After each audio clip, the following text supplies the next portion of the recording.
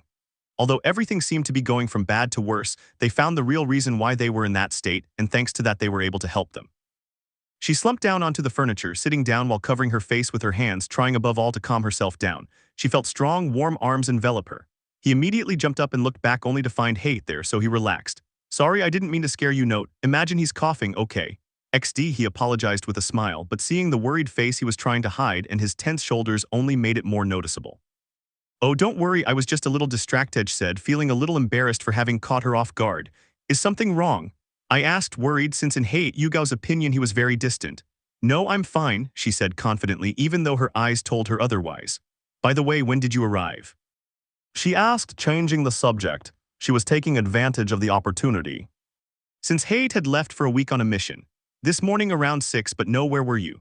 he asked, though at first he was going to press her to tell him what was wrong or what was bothering her. But it was when she brought up the topic of when she returned to Konoha that he remembered that when he arrived at the apartment they shared, he realized Yugao wasn't there. Although he wasn't jealous, he was quite worried about where his girlfriend was sleeping. Well, I was," she said, looking away while biting her lower lip. But then she winced in pain, because she was constantly biting her lips due to worry, frustration, guilt, and nervousness about the children's condition. Hate did not miss that grimace of pain. It was when he looked at her lips and saw how swollen they were and a trace of dried blood, but not only that, her eyes showed a deep sadness and dark circles under them, not very deep but noticeable. Hate approached her and gently caressed her lips, then gave her a short but loving kiss. Yugao felt relieved, as if all her troubles had vanished. She let herself be guided by the touch of his lips until they broke the kiss and rested their foreheads together, gazing intently into each other's eyes. "What's wrong?" he whispered very close to her lips. She just sighed and broke eye contact and leaned back against his chest. He simply wrapped her in his arms. They stood like that for a few minutes. "It's a very long story, a lot happened," Edge sighed without lifting her head from his chest. "We have all day," said Hate calmly. "I guess so," he said with amusement. "Okay, it all started when Yugao told him everything that had happened in 3 days without omitting any details." Hate was reflecting on everything Yugao had said. He was surprised when she told him that Naruto had decided to adopt the children. He knew the blonde boy was determined because he knew him very well, and above all that he was a good person despite following Danzo's orders and being a root Anbu. He was quite shocked that the blonde boy had adopted them, but he knew the reason behind that decision. It was because he had seen everything they did to the blonde boy. He couldn't even walk, and he hadn't done anything to anyone, yet they wanted to kill him, and once they almost succeeded. After that, the Hokage gave Yugao the mission to take care of him. It was then that she met the blonde boy. He was different from how he was now. He was curious, assertive, and even had a hard time staying in one place. But when, due to a lapse in their carelessness, Naruto wandered off and was attacked, almost killed, the blonde boy decided to join the Anbu, where he was completely transformed. He was very cold towards people now, but I couldn't blame him, not after everything he'd been through.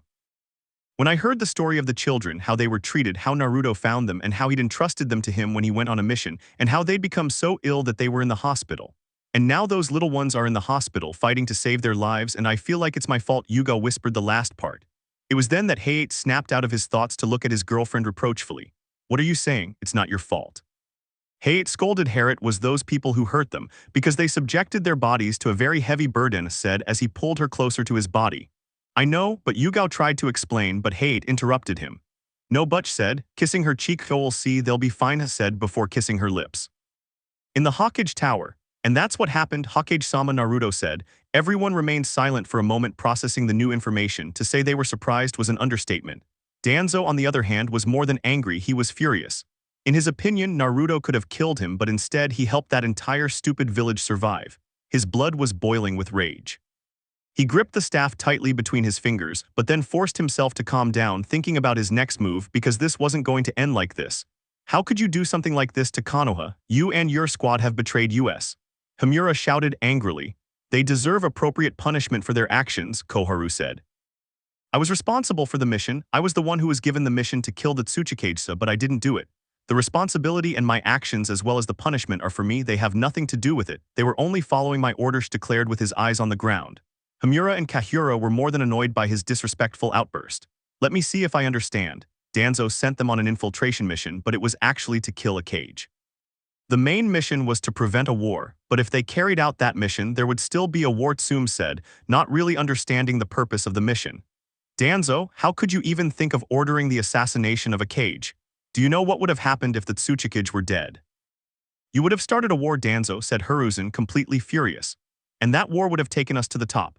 Iwa had no chance. Konoha without its leader would be nothing. Konoha would be a village feared by all the other ninja villages, Danzo said, letting all his fury out in his words. You're insane. You can't start a war when the village is at peace. It would only cause deaths on both sides, Choza said. He had a very different concept than Danzo. These would only be sacrifices so that Konoha can rise and prosper, Danzo said, completely convinced of his words. Before you continue with your monologue about your own ideals of what is right and wrong, I think the real topic has gone elsewhere. It wasn't the squad's fault. I believe they did a good job of doing the right thing despite everything being against them. You can leave now. This matter is no longer your concern, Hiruzen said with a lopsided smile. The squad sighed in relief that there were no consequences. Each one left except Naruto, who walked over to Hiruzen, and they moved a little further away. It's good that we didn't suffer any consequences. Thank you for your intervention, Hokage-sama said while bowing. I'll take my leave, Naruto told him. Okay, Naruto, I hope the children recover, Hiruzen said as he grabbed his shoulder and squeezed it a little. I hope so too, Hokage-sama, with your permission, he said and disappeared in a puff of smoke. Hiruzen was surprised. Shadow Seal.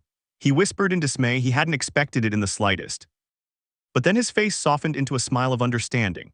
Those kids really changed you, Naruto, he thought as he smiled. With Naruto, the blonde man stood in a corner with an impassive face. He had removed his mask. He'd been standing there for quite a while, unwilling to move until he heard news. Apparently, Mei had suffered a crisis. Her heart was stopping. She stopped breathing for a few minutes, but they were able to stabilize her and put her on an oxygen mask. Rei wasn't doing any better. Her body was suffering the consequences of that excess chakra. They also told Naruto that a significant part of their bodies had taken a heavy toll. The doctor called it a disability, but they didn't specify what it was, and that was what truly worried him. Until now, she has only been waiting for news. Never in her short life had she felt so powerless, unable to do anything to make things better for her children. It was then that he felt the clone transmitting all his memories to him, and he could only sigh with relief. One less worry. I hope Mei and Rei get better, Naruto said to no one in particular as he clenched his fists tightly. Chapter 22. Author narrates. A blonde man with messy hair looked tired. He had dark circles under his eyes, but that wasn't new to him. He stared blankly at the ground as if it were the most interesting thing in the world. He was frustrated and angry with himself for not noticing the problem sooner. He'd been lamenting for quite some time, an entire day to be more precise. He hadn't slept in 24 hours, and that was only making him grumpy. Even though he could go to sleep, he didn't want to move until he heard some news. Naruto grabbed his head in frustration and pulled at his hair in the process. The blonde man thought and thought, but everything led him to the same conclusion. He was the one to blame. After all, he'd never noticed any sign that anything was wrong with them, except for Rei mentioning that her eyes hurt. He'd thought it was just a minor illness, but he was wrong. Apparently, they'd both fainted from the pain, and the baby had too, though hers was milder since she fell asleep. But it seemed they had a problem with their eyes, and unfortunately, it was very serious. That's why the blonde man was here. He desperately wanted someone to tell him how the little ones were, but they had already been inside for many hours. At first, he was calm, serene, and confident that things would get better, or at least that's what he led on the outside, but that was before he lost what little patience he had left. He was patient, but with this, he reached his limit. A man approached the blonde young man who was next to him, moved his shoulder a little, and Naruto looked at him. How are the children? Naruto asked as soon as he saw the nurse. The man looked at him sadly, mostly because of his appearance with the large bags under his blue eyes. I regret to inform you of this, but it is a rather delicate situation.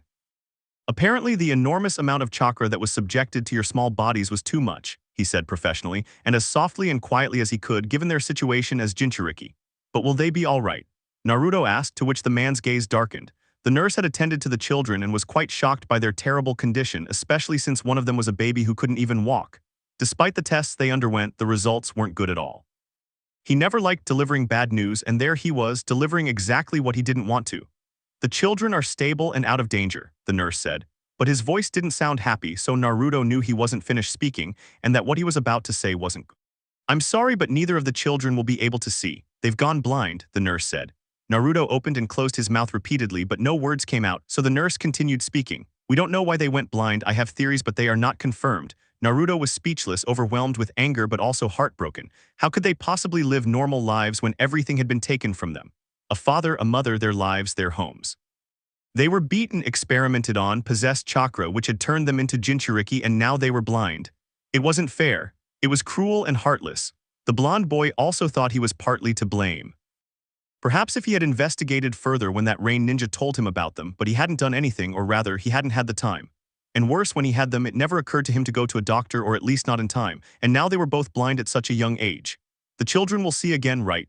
Naruto asked, to which the nurse sighed. As I mentioned before, it's a delicate matter, but there's a high probability it's permanent, the nurse said sadly. You can go see them, they're unconscious. The blonde man could only nod. The blonde boy reluctantly got up from where he was sitting. He'd been in that uncomfortable chair for a long time.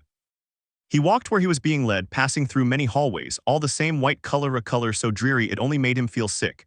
Naruto wasn't even paying attention, he was lost in his own thoughts. After a while they had stopped and reached a door. It's in this place if you'd like to come in, said the doctor, to which Naruto nodded. The blonde man entered the room and the doctor closed the door so he could have some privacy. He walked over to the bed where Rei lay. His face was paler than usual, his lips were dry and he was so fragile. Naruto touched his forehead while massaging his hair, gently grasping small strands between his fingers. His hand moved down to touch his eyes, which were covered by a thick bandage. He just wanted to be with him in that moment, watching his chest rise and fall. He wanted to be there to make sure he could hear his quiet breathing. He took Rei's hand as if to say, with a simple touch, that he would always be there for him. He sat beside him in a chair, simply observing him and holding his cold hand. He tucked him in tightly with the white sheets, his hands inside to try and warm him up. He kissed his forehead before getting up and walking to a small crib where an IV drip was connected to his wrist. His skin was paler than Rei's. He had a respirator to help him breathe normally without straining his small lungs. Where his beautiful red eyes should have been, they were covered by a slightly thick bandage. Naruto took the IV drip and with his other hand carefully lifted the crib, placing it next to Rei's bed. He removed the chair and positioned it against the wall between them, sitting down while holding Rei's hands and gently stroking the back of them. He saw their faces, and despite all the misfortunes they had endured, they were so innocent, so full of life, so eager to survive, to get ahead, to live another day. These children, his sons, were quite strong and capable of handling anything that came their way. Even though they were just children, and one of them couldn't walk, they displayed the strength and resilience of a true shinobi. Naruto stood alone contemplating them, seeing their calm and serene faces. He didn't care about the hours he had spent sitting in such an uncomfortable chair. The only thing that mattered to him was seeing and feeling that his little ones were with them, feeling that they were safe because they were now with him. Naruto was so tired that his eyes were closing from the immense stress he had accumulated these past few days, but he refused to go to sleep and leave them alone. He didn't want to be separated from them for even a second until they assured him they were all right. In the meantime, he was going to stay put, sitting there, and no one would move him. It didn't matter if visiting hours were over. Naruto wasn't going to be taken from this place, much less separated from them. Naruto's eyes began to close until he fell asleep in that uncomfortable chair. A young woman with black hair that reached halfway down her back and a stray lock covering her dark brown left eye had a shapely figure. She walked calmly down the white hallways, the click of her high heels echoing through the deserted corridor. It was a sunny day. Dawn had broken just 3 hours earlier. The young woman had some documents in her hand about the condition of the hospital patients, some of them since it was her shift, although they asked her to arrive earlier than usual to replace a nurse, so she was going to work a double shift. It's going to be a long day, the young woman sighed wearily. Okay, let's see, which patient should I check on? She murmured to herself. I searched through the papers until I found 2 names. Children. HMH, that's strange, she said, confused. It wasn't because they were just children, but also because of the poor condition they were in and their age, but there were no names, no explanation of why they were in that state, or even the names of their parents. I'm a nurse, not a researcher, she thought as she stopped in front of the door. She turned the doorknob with her hand. She was still staring at the papers when she looked up and saw the most beautiful scene her eyes had ever beheld. She saw the blonde man holding the little one's hands. They were so sweet together. She walked over to them and gently nudged the blonde man, though she didn't want to wake him, but she had to since she needed to check on the children. The blonde man stirred slightly, and when he felt a hand on his shoulder, he opened his eyes and saw a young woman. He immediately got up from the chair and rubbed his eyes with the back of his hand. I'm sorry, the young woman apologized, but I have to check them, she said sheepishly. Naruto simply nodded and watched as the nurse placed her hand on Mei's stomach and a green chakra appeared. She then performed the same procedure on Rei. She jotted down a few things on some papers, filling out forms about her condition. How are you all? Naruto asked, looking at the children. She looked up from the papers and glanced at the blonde man, analyzing him with her eyes but seeing no emotion in them. For a moment she saw concern, but it was gone as quickly as it came, so she thought it was her imagination.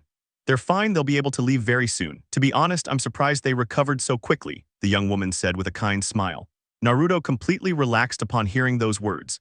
He thanked the young woman and she left.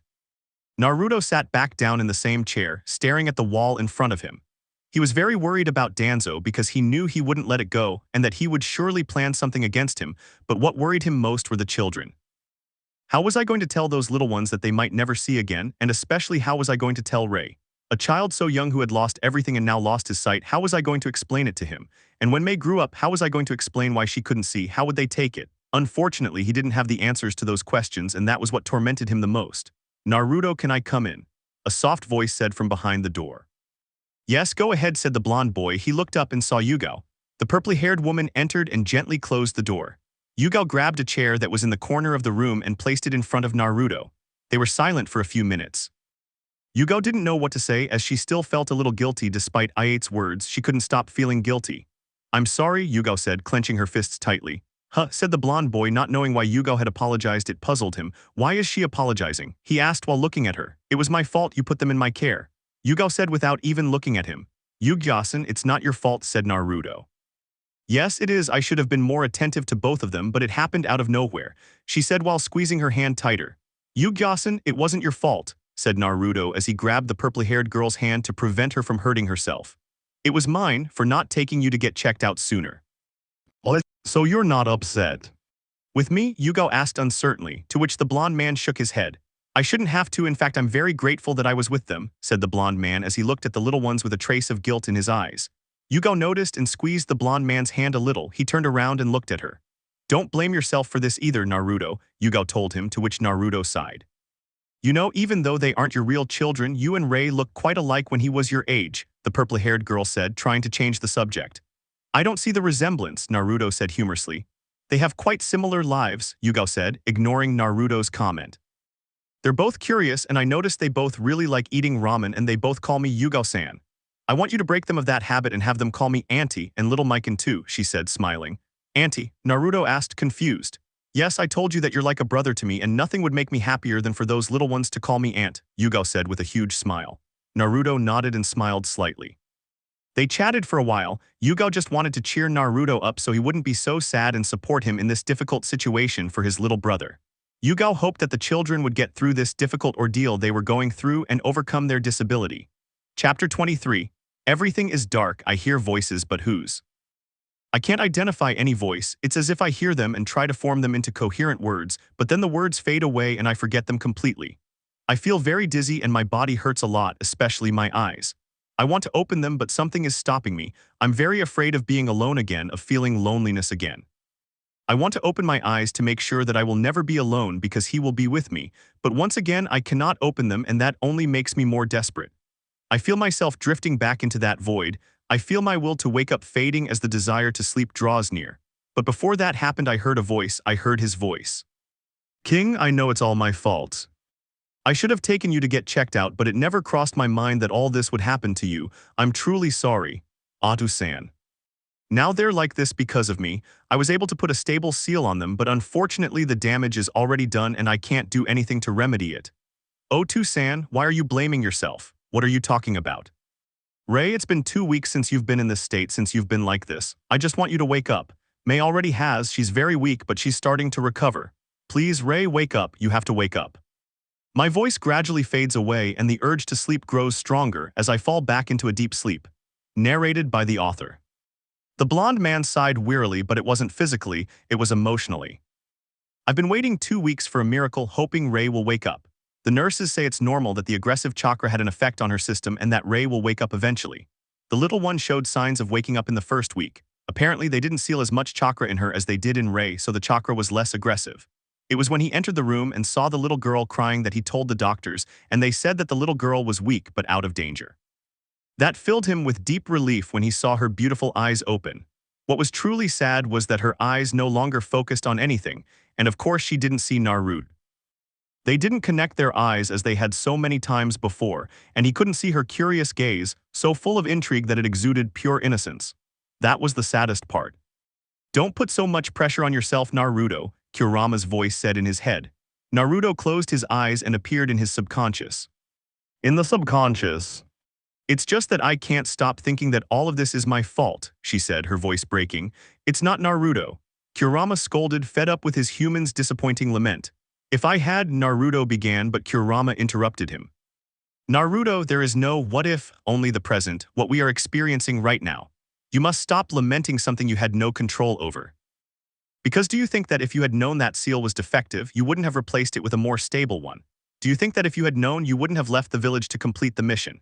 If you had known, you wouldn't have looked for a way to prevent them from going blind at such a young age? Kurama fell silent for a moment, letting his words sink into Naruto's mind. Naruto remained silent for several long minutes, processing what Kurama had told him. His mind told him it was true, but his heart told him the opposite, or perhaps it was the part where he blamed himself, because he wanted to receive punishment for the mistake he had made. Kurama, knowing that he wasn't going to answer, decided to keep talking to guide the blonde. "Kid, this isn't your fault. Answer me something and be honest with yourself," Kurama said harshly, to which Naruto only nodded. "Were you the one who killed his parents?" "What does that have to do with?" "Just answer," Kurama interrupted him. "No," he said it confidently but without knowing where he was going with it. "Do you experiment with them?" "No." "Do you seal my chakra within them?" "No." Now for the difficult question. Were you the one who caused the children to be in such serious condition and to go blind? What? The blonde man did not answer. He remained silent, unsure whether to respond to what his mind dictated or to the part of him that blamed himself for what had happened to them. I don't know," said Naruto, staring into space. That wasn't the answer Kurama was expecting, but compared to how guilty he was before, he honestly hoped he would say yes. That meant he was just confused because he had stopped believing his own answer because of everything Kurama had said. But it was still progress, he just had to give one more push to convince the blonde. "Naruto, you're not a god, you can't prevent some things from happening. Unfortunately, you couldn't prevent this. Stop dwelling on what-ifs and focus on the present. Besides, if you feel this guilty, what would you gain from it? Exactly nothing. What you should be thinking about is finding a way for them to overcome this. Now those children need you more than ever. You decide whether to continue lamenting and blaming yourself, or to overcome this and help those children overcome their disability." Naruto once again remained silent, then turned to look at Kurama, who was still watching him expectantly. "I think you're right, Kurama. I must help them overcome this difficult test, or at least try." "Thank you, Kurama," the blonde man said gratefully to the fox. "Yes, it's good that you said that because Rei is already starting to regain consciousness," Kurama said with a half-smile. "Well, I wait what?" Naruto quickly emerged from his subconscious. Outside the subconscious, Naruto saw how Rei began to move. King Naruto called him softly as he stroked his pale blonde hair. "Atusan," he murmured weakly, trying to figure out where Naruto was, but the strangest thing was that he couldn't open his eyes. "Why does everything look so black?" Rei said, barely audible. Naruto was speechless, not knowing how to tell her that he wouldn't be able to see anymore, but then he remembered the bandage, so he figured it was a good excuse for now. "It's because of the blindfold they put over your eyes," Naruto told him. "But why did you put it on me, Atusan? Was there something wrong with my eyes?" he asked innocently but wearily, leaning more into the hand that was caressing his hair, feeling a very warm touch and above all, his protection. "I'll let the nurses know you're awake," Naruto said, quickly changing the subject. He removed Rei's hand and stood up. The little boy was confused and disoriented at the same time. He didn't understand why his father avoided his question, so he assumed that there really was something very wrong with his eyes, and that really scared him to think about that possibility. "I hope it's just my imagination," the worried boy thought. After a short time, the nurse arrived in the room along with Naruto. "I'm surprised you woke up so quickly," said the nurse as he placed his hand on Rei's head. The latter tensed when he felt a large, rough hand, very different from when his father touched him. It didn't radiate that warmth he liked so much, so he assumed that the one who touched him wasn't his father, and he quickly moved away from the man's hand, almost causing him to fall in the process. "Calm down, little one, I'm not going to hurt you," the nurse said, a little surprised by the attitude of the little blonde boy with pale skin. "Where is Atusan?" Rei asked, turning around in all directions to try and find his father. "I'm next to Nurse Rei, he's just going to check you out," Naruto said very gently. Rei calmed down upon hearing Naruto's voice and simply nodded. The doctor ran a few tests on Rei, taking blood samples. Despite the small prick in his arm, the pale blonde boy winced in pain. Was obviously not happy about having his blood drawn, not so much because of the pain, but because it reminded him of the horrible things he and his little sister had been through, the experiments they had been subjected to. But the strangest thing is that she doesn't remember much of what happened. Most of her memories are blurry. But what she will never forget is the pain she experienced that night. He remembers looking at himself in a piece of mirror that was stained with blood, as was the floor and his own appearance, his clothes, hair, and his hands, but when he looked in the mirror he did not see himself but a horrible monster that was in his nightmares. The doctor handed some small tubes containing blood to the nurse who had previously attended to them. He removed the bandage from her eyes. "King, don't open your eyes. I'm going to apply a cream with anesthetic so that the pain in your eyes is less intense and more bearable. And at the end, I'm going to apply a medical ninjutsu. This will sting a little and you might feel a little numb, but everything will be all right, okay? The doctor said very gently so that he could understand. Is it going to hurt a lot? The pale blonde man asked uncertainly. Only for a few minutes, but with what I'm going to put on you, the pain will gradually decrease over time, he said professionally. Okay, said Rei, bracing himself for the pain he was about to experience. He felt the mattress dip beneath him and felt Naruto's comforting presence. He reminded himself that he wouldn't be alone when he experienced this pain, that he wouldn't be alone anymore. So he forced himself to endure it. The doctor opened a box and smeared the cream on his fingertips, then carefully applied the cream to Rei's eyes, making sure it was completely covered, and then channeled chakra into his hands, causing a green color to emanate from his palms. Rei shuddered and cried out a little when he felt a burning sensation in his eyes, so much so that Naruto had to hold him up to prevent him from moving. But then the cream with the anesthetic took effect and the pain began to subside. As well as his frantic heartbeat, it calmed down until his breathing became more tranquil. The green-colored medical ninjutsu gradually diminished until it disappeared. He changed the bandage and made sure that he didn't open his eyes so as not to cause more damage than he already had. Naruto watched Rei, who was already asleep from exhaustion, leaning against his chest, listening to his calm and soft breathing. The blonde man turned around and looked at the doctor. Rei will be okay, right? Naruto asked as he snuggled Rei closer to his chest. Yes, his life is no longer in danger. I must admit that children are very strong, the doctor said, looking into Naruto's worried eyes. If that's how they are, how long are they going to keep the blindfold on? The blonde man asked. 2 or 3 weeks, depending on their progress. Once I remove the bandages, they can leave, the doctor told him, to which Naruto simply nodded. I'll be going now, I have to see other patients, she said calmly. The doctor turned around and left, closing the door behind him. Naruto lay down, leaning his back against the headboard, holding Rei comfortably in his arms. They stayed like that for a few minutes until Rei began to stir. Otsutsuki, don't leave me alone, said the sleepy king. I won't, king, I won't leave you or your sister. You are the last thing I have besides the third Hokage. You are my only family, Naruto replied as he kissed her forehead. Rei smiled upon hearing those words, and even more so when she felt a kiss on her forehead. The small, pale blonde boy clung tighter to Naruto's clothes as if he were about to disappear. Shhh, sleep peacefully, Rei. I'll be here when you wake up, said Naruto as he settled himself more comfortably in bed. Sleep well, Rei. Yes, father, said Rei before falling completely asleep. Who would have thought that the great, ruthless fox of death would soften up for some children? Thought the nine-tailed fox before the place turned dark, thanks to Naruto having fallen asleep. Chapter 24. Author's note: I'm going to speed up the chapter a bit since it's been going on for too long. If you have any questions, feel free to comment and I'll answer them. 3 weeks later. The difficult days passed for the children. The treatment for their eyes intensified and the pain was ever present. It was excruciating for the little boy, but as the days went by, the burning in his eyes lessened, as did the intensity of the treatment. And it wasn't just Rei who suffered, but little Mei, who always cried and thrashed desperately, as if she were being burned.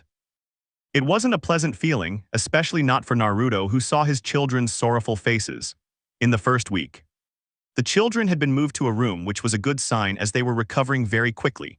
Naruto had been taking care of them all this time, even though there were nurses who could have done so. But little Mei, who couldn't see for some reason, felt Naruto's calming and comforting presence. This made her cling even more tightly to him every time the blonde boy held her. Whenever a nurse approached and picked her up, the baby would start to cry. Even though the nurses tried everything to calm her down, nothing worked. So Naruto would come and pick her up, and she would immediately calm down and start laughing as if she had never cried. The blonde boy was the one who wanted to be with them, and Rei didn't want anyone other than Naruto near him, as he was very insecure due to all the ignorance they had accumulated. Whenever the pale blonde boy sensed another presence in the room, he would stiffen and tense up immediately, leading Naruto to suspect a pretty good theory that he was sure would help the little boy in his normal life. In the second week, the children had fully recovered, and their former energy and joy had returned, especially when the 3 of them were together. Their hearing and sense of smell had also improved, as their blindness had forced them to develop their other senses. While not yet fully developed, this could prove invaluable in the long run. Naruto was trying to figure out how to tell Rei about his situation, but he didn't know how to tell that cheerful boy that they might never see each other again. And the worst part was that time was running out, since the doctor would soon be removing Mei and Rei's eye bandages. And if that happened, what excuse would he give? For the past 2 weeks he'd tried to tell Rei the truth, but seeing him so happy, so lively, so himself made him immediately abandon the idea, his courage vanishing at the thought of taking away that happiness. Little Mei's blindfold was removed, but with or without it, it made no difference. She saw the same darkness. However, at Naruto's request, Rei's blindfold wasn't removed because he wanted to explain her situation to the little boy. He had put it off for too long, and that wasn't fair to the child who had every right to know the truth. Current events, third week. Naruto was already in his apartment, more specifically in the living room.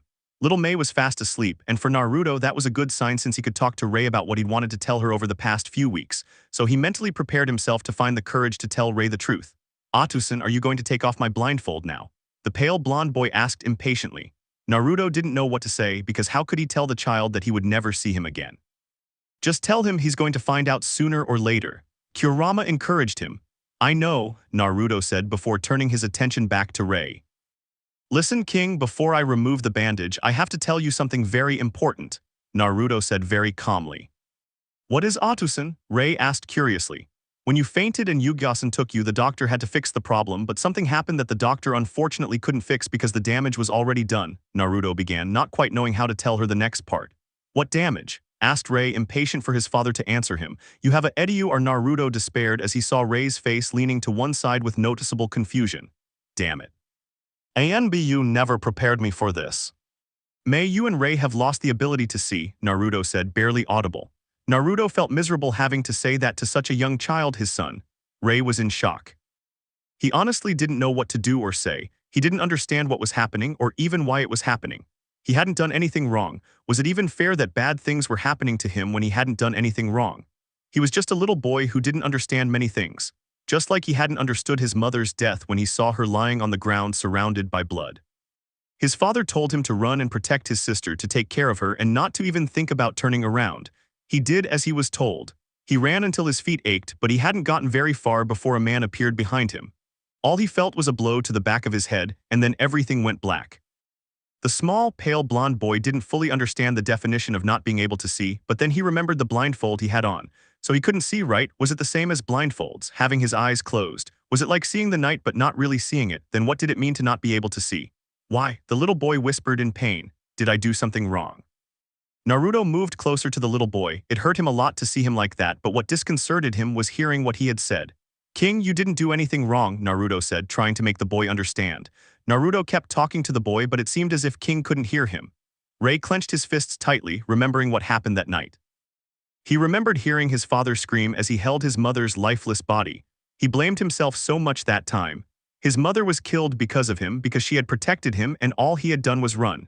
He felt even worse when his father spoke. King, none of this is your fault, do you understand? No, he didn't understand that this was his fault. Perhaps it was a punishment for what he had done, which was why he couldn't see. But why his sister? Was that another punishment? It's all my fault. Rei shouted even louder. If I had helped Akachin, if I hadn't run away because Aruchin asked me to, this wouldn't have happened. Rei yelled even louder as she began to cry, making the bandage wet. King, calm down, said Naruto as he cupped his face in his hands so that he would understand that he was not alone. No, you don't understand. It was all my fault. That's why my sister can't see, because I didn't protect her like my Otsutsuki asked me to. I let them hurt her. I couldn't help her. Rei said through tears. She had even gotten out of bed and was screaming even louder. Naruto didn't understand what Rei meant since the pale blonde had never told him anything about his past nor about his parents. Naruto didn't want to force him, so he never asked, because when Rei had enough confidence he would tell him later. So the situation was getting out of hand, and it wasn't helping that Rei was yelling at him. Even when he was thinking, Rei kept yelling. King, calm down. Naruto shouted, losing his patience. He grabbed King by the shoulders and sat him on his lap. Rei sat frozen, completely rigid. He had even forgotten why he was shouting, but he wasn't frozen because of that, but because his father had never shouted at him before, and now he had shouted at him and sounded very angry. Naruto realized that he had shouted so loudly that Rei got scared. Now he remembered how sensitive the boy was, but Naruto had completely lost his patience. Naruto took a few more breaths to try and calm down. I'm sorry, Naruto whispered. He wasn't very used to apologizing, not usually. The little blonde boy remained silent, his gaze lowered. He felt bad about the way he had yelled at his father. He was the one who should apologize, not his father. No, I'm the one who feels it, sorry Atusan, Rei said as he moved closer to his father's chest. I think we got nervous, didn't we? Naruto said humorously. I think so, Rei said with a smile. HMPH, father, he spoke softly. Yes, King, said Naruto, looking at the boy. Could you take off my blindfold? Rei said with a bitter smile. Oh yeah, said Naruto, a little uncomfortable. He moved Rei back a little and with trembling hands untied the knot until a strand was left loose and began to twist it around his head until he removed the bandage. Now all that was left was to remove the two ovals the size of his eyes. Naruto slowly removed them until they were out of his eyes. You can open your eyes, but slowly, Naruto said. The king nodded. Ray slowly opened his eyes, deep down in the small hope he expected to see his father, but it was not so. He saw the same blackness he saw when his eyes were closed. "I'm so sorry, King," said Naruto. Ray nodded gently, lowering his head to wherever the ground was, but felt hands on his face that made him lift his head. "Even though you can't see me, you can feel me, and you know you'll never be alone. I can't undo what they did to you, but I can help you overcome it and make things easier. I'll train you so you don't have to see only with your eyes, but with your other senses. I'll make you a very strong shinobi who transcends limits, so you can live a normal life. I'll also help your sister when she's old enough, because I don't want you to see this as an anchor but as a challenge. It will be difficult but not impossible," Naruto said, and Ray smiled a wide, toothy grin. "Yes, Fatherson," said the blonde man, filled with happiness. "Okay, then we'll start in a week so you can recover, is that all right?" said Naruto. Ray nodded enthusiastically again and again. 3 years later. Despite the misfortune that had befallen them, Naruto helped them greatly so that this problem would not be an anchor, but rather a challenge to overcome, and so that their disability would not be a limitation. As time passed and the children grew physically and mentally, he helped them to be able to move without needing to see, simply by improving their other senses, especially training their hearing and sense of smell so that they could orient themselves whether in a fight or in their normal lives. In the first year, he helped Ray first because May was still very young. He taught her how to defend herself. It was very hard for him, but he did it anyway because he didn't want to disappoint his father and did the best he could. After fighting, he taught her to use her senses. First, he focused on her hearing, doing some exercises and giving her basic tips that helped her a lot. Then he moved on to her sense of smell. The main thing was to help her recognize smells and the location of things at home so she wouldn't fall when she walked.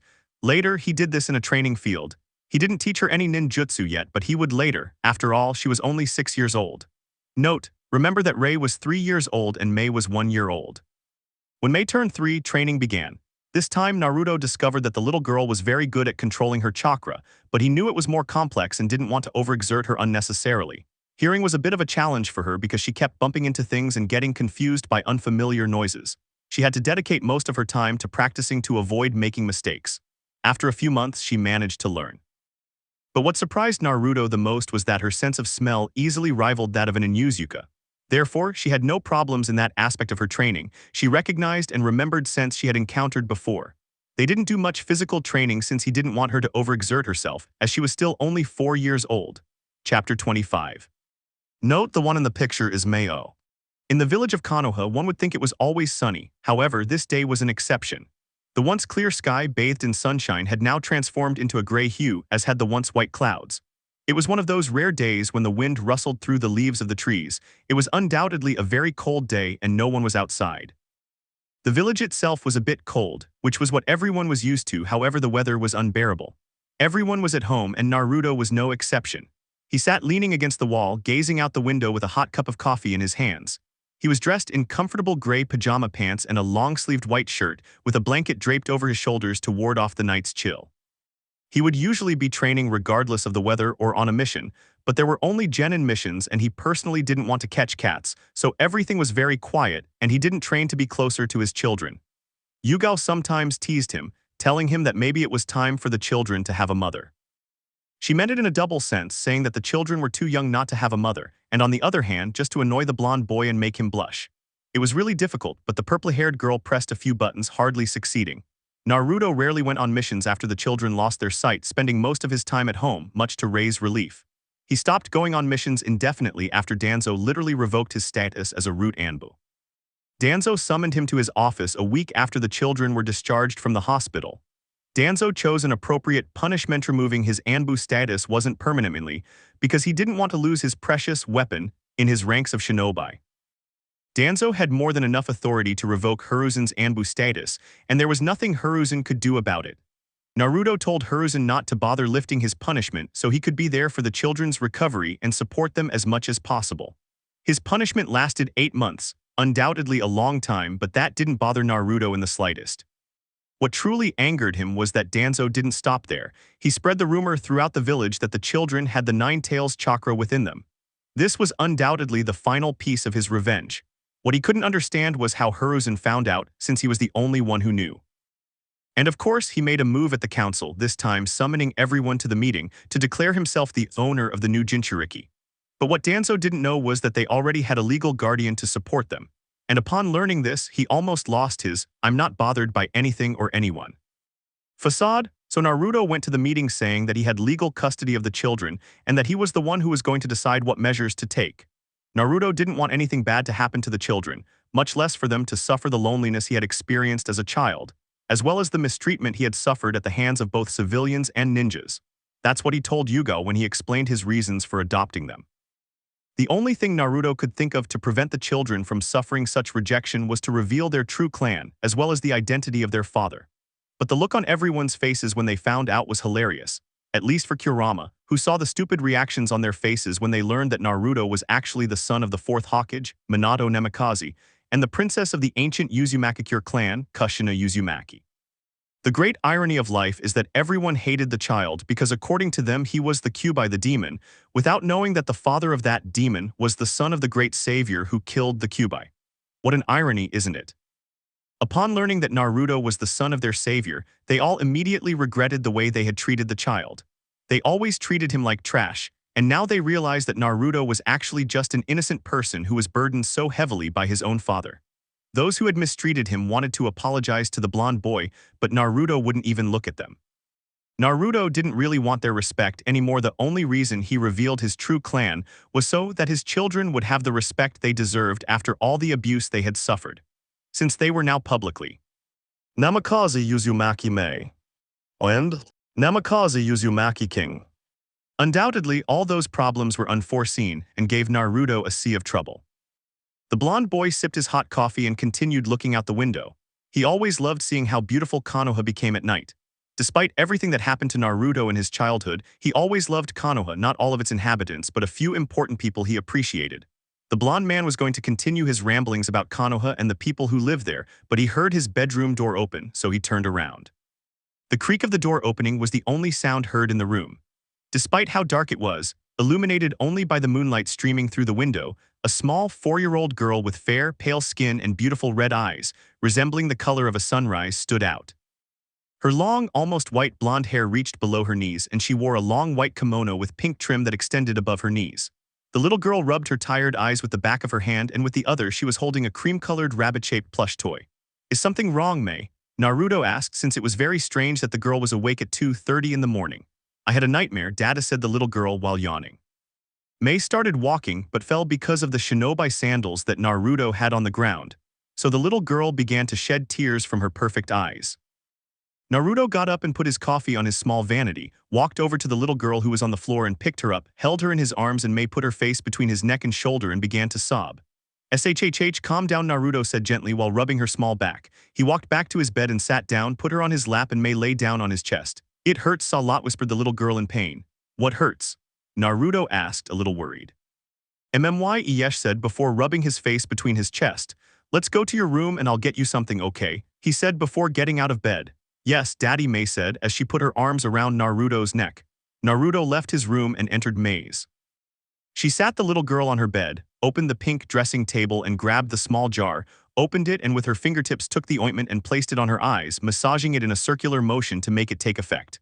Within a few minutes, Mei fell completely asleep. Naruto settled her in her bed and covered her with his blanket. Naruto turned off the light and gently closed the door. He then walked to Rei's room, opened the door, and saw him asleep with the window slightly open, letting the icy cold air into the room and touching Rei's exposed skin as the blue blanket lay on the floor. Naruto smiled slightly, picked up the blanket, and tucked Rei back in.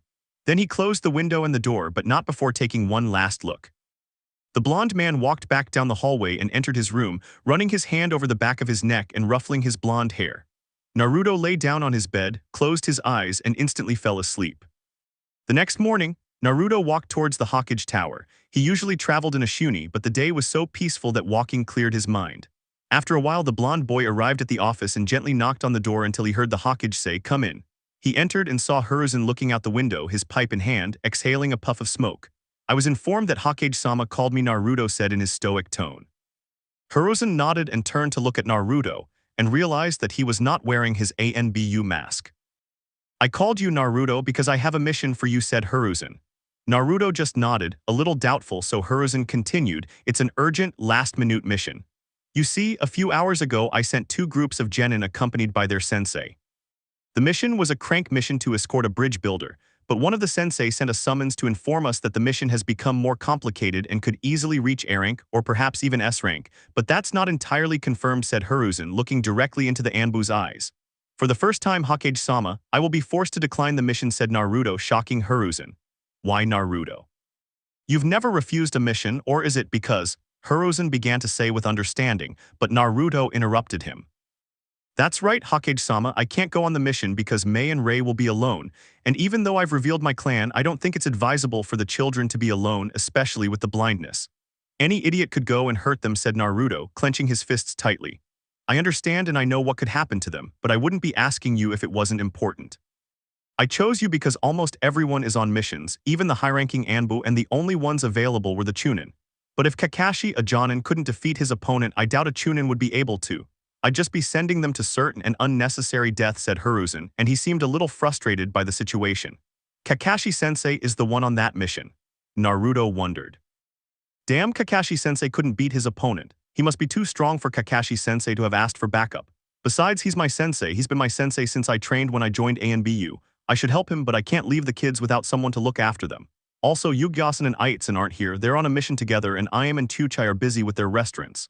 I guess I'll have no choice but to take the kids with me, Naruto said to himself resignedly. I'm going, Hokage-sama, Naruto said after a few minutes of silence, but since I can't leave the children alone, I'll have to take them with me, Blonde said with frustration. Hiruzen remained silent, pondering Naruto's words, knowing he would be taking some small children with him. However, he had no other choice. Besides, Naruto would protect them with his life no matter what. Alright, you can go, the mission begins now, Death Fox said Hiruzen, speaking like a true Kage.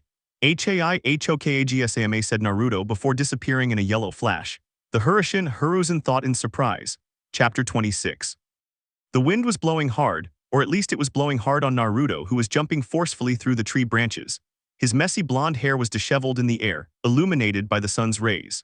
The blonde man carried a katana on his back, along with a scarlet sword, making the weapon's cross in the shape of an X-ray was held behind his back, as the weapons had their guards preventing her from accidentally cutting herself. Rei had her head resting on Naruto's neck, making her head fit in the middle of the X formed by the weapons. Mei was in his arms, held firmly to the blonde's chest, feeling her heart pounding from the effort of making her feet move faster. The Fox of Death was moving so fast that he even had to channel chakra into his feet to avoid falling, as his feet were propelled with such force that branches beneath them broke. He forced himself to control his movements and follow Root's teachings, to think logically, to trust his instincts, and to set aside his feelings in order to complete the mission. The mission wouldn't be easy as he knew little about his opponents, their abilities, who they were, the techniques they used, or their fighting styles. But what he did know was that he must be extremely powerful to force Kakashi to ask for backup. Furthermore, he didn't know if he would arrive in time to support them. He was still very far from the scene of the fight. With that thought, he forced himself to go faster than before, or he would have to until he stopped abruptly. What's wrong, Otsusen? Rei whispered as he felt the tree branches behind him creak as if someone were jumping at top speed. He also sensed the presence of chakra, but for some reason he felt no fear. Naruto didn't answer her. Instead, he lowered Rei to the ground from his back. Mei lowered her and placed her behind him. He quickly drew his sword. The hilt was orange and the tip was sharp and curved. It was very rare to find a sword like that, but it caught Naruto's attention when he bought it. Just as Naruto drew his sword, the people who were following him stopped among the trees, but even so, Naruto couldn't distinguish them because the shadows of the trees completely covered them. Naruto gripped the sword tightly and got into a fighting stance, separating his legs, putting his left leg forward and his right leg back, bending his left hand slightly forward and holding the weapon with his right hand. Otachin, your smell is familiar, Mei said, sniffing the air a little. What family are you talking about? Naruto asked without taking his eyes off those men. I don't recognize their own scent, said the little girl, but they smell like Konoha, said Mei. Mei recognized smells she was familiar with even if she didn't smell them again for a while. Her sense of smell was still very good, to Konoha. The blonde boy thought, but before he could think more deeply about Mei's words, the men got out and Naruto was surprised. It was none other than Team 9 led by Mado Gay. Gay-san, said the Fox of Death, I don't mean to be rude, but what are you doing here? He asked as he resheathed his sword on his back. We were returning to Konoha after a C-rank mission. When we arrived at the Hokage Tower, the third Hokage told us what happened on the backup mission. And as such, I can't let my eternal rival die, said Gay, raising his fist in the air and tears welling up in his eyes. The Fox of Death sweated in anime style, witnessing with his own eyes Gay's euphoria. That's the way Gaysnsi, shouted a genin who had a green expander and the same bowl haircut as Gay, And so master and student began to shout over and over again, Lee and Gay Sensei and something about the flames of youth. I don't want to interrupt their flames of youth, he said sarcastically, but if we don't hurry, the others will be nothing but dead meat. That's right, Gay Sensei, we won't make it on time, said a brunette genin, her hair tied up in two buns. In contrast, his chestnut-haired companion simply nodded silently in agreement with his partner. That's right, let's go, my eternal rival is waiting for us. Gay shouted, his three genin nodded. If that's what you're about, the brunette said, trying to ask his name, but she remained silent. I can't say my name, but I can say my alias. I am Anbu Captain, the Fox of Death, he said, surprising the other genin. The Fox of Death, the brunette said, surprised, since she had heard many stories about him, one of them saying that he was ruthless on missions and that he killed in cold blood. But above all because in the Konoha bingo book he was ranked A, but she heard from some village gossip that Iwakakure would very possibly put him at rank S because, as far as she knew, other shinobi villages were considering him. Especially Konoha, since he was superior to rank A. That's great to have a nickname that shows your youthful flames, said Lee, his eyes sparkling. And you are, said the Anbu. My teammate Ten, he said, introducing his teammate, to which she only smiled. My teammate Rock Lee, said the brunette, to which Lee jumped while greeting enthusiastically. And my name is Hyuga Nei, said the brunette. Well, now that we've introduced ourselves, I think it's best if we leave, Gay said. You go ahead, I'll catch up in a few minutes, said the Anbu, to which Gay looked at him strangely before nodding, and his three genin followed him. The Anbu turned to face the little ones who were still behind him. They are some comrades from Konoha who will help us with the mission, he explained, crouching down to their level. From now on, everything will become very complicated, and for your safety you will stay behind at all times and follow my every command. If I tell you to leave, you leave. If I tell you to stay hidden, you do it. No matter what, do you understand? He said, looking at them attentively. When Ray heard the word flee, he tensed up. That's what he did, and his parents were killed, and now he has to flee again. But what if the same thing happens? The little boy was terrified when he heard that, and Naruto noticed. Listen, everything will be all right. I know what I'm asking is a lot. I don't know the details of your parents' death, and I haven't wanted to ask you or force you, but I don't think I've opened up much about it either. But so you understand that nothing bad is going to happen when all this is over. The three of us will go to Ikaraku together and eat big bowls of ramen, and I'll tell you all about my past, and I won't force you to do it. Does that sound fair? Said the Anbu. Yes, Father-san, said Ray with a smile. Yes, I want to go to Ikaraku ramen too, Mei exclaimed excitedly. All right, now let's go on that mission, said the Anbu. Yes, Oto-chan/yes, Atu-san, they both said in unison. Degrees. With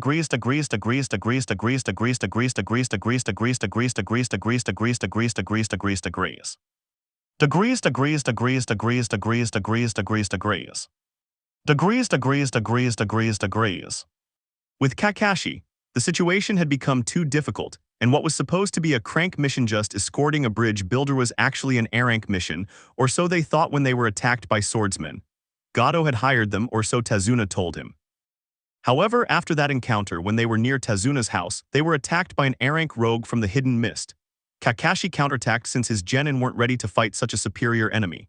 Sakura Haruno was the daughter of civilians. She didn't have much physical strength and didn't know many ninjutsu or genjutsu. Instead of training like a decent kunoichi, she spent her time looking in the mirror and dieting.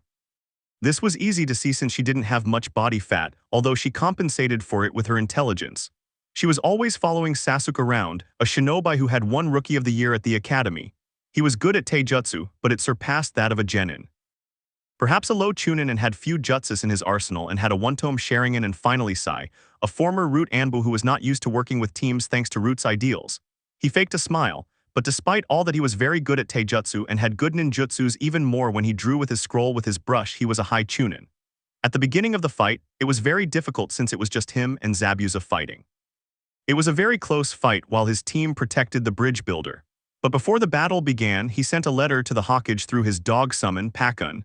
Due to the situation, he didn't give many details. He kept it as brief as possible. In the letter, he said that he needed backup, since he couldn't fight and protect the genin at the same time. As Zabuza had realized his intentions, and moreover, that this gave Zabuza the advantage to distract him long enough to find an opening and take advantage with his long-range katana to inflict several very deep cuts on Kakashi. And as if that weren't enough, Team 8, led by Kurenai, was fighting against a woman in her 30s, with black hair and blue tips, gray eyes, a loose gray blouse clinging to her curves, leaving her stomach open, 3 fingers below her breasts, and a short skirt that reached below her thigh where she had a kunai pouch. She wore long tights below her knees along with black shinobi sandals. The woman had a twisted, almost manic smile on her face, while her eyes displayed enormous coldness. The woman attacked with a devastating water element jutsu, forcing Kurenai to leap into the air to avoid its impact. She landed on the ground, her breath slightly labored. She had been fighting for quite some time and her chakra was depleted. She tried many times to trap the woman in a genjutsu to confuse her and attack more easily. However, the woman was very skilled. While she didn't know genjutsu herself, she was adept at escaping them, dispelling them in under a minute.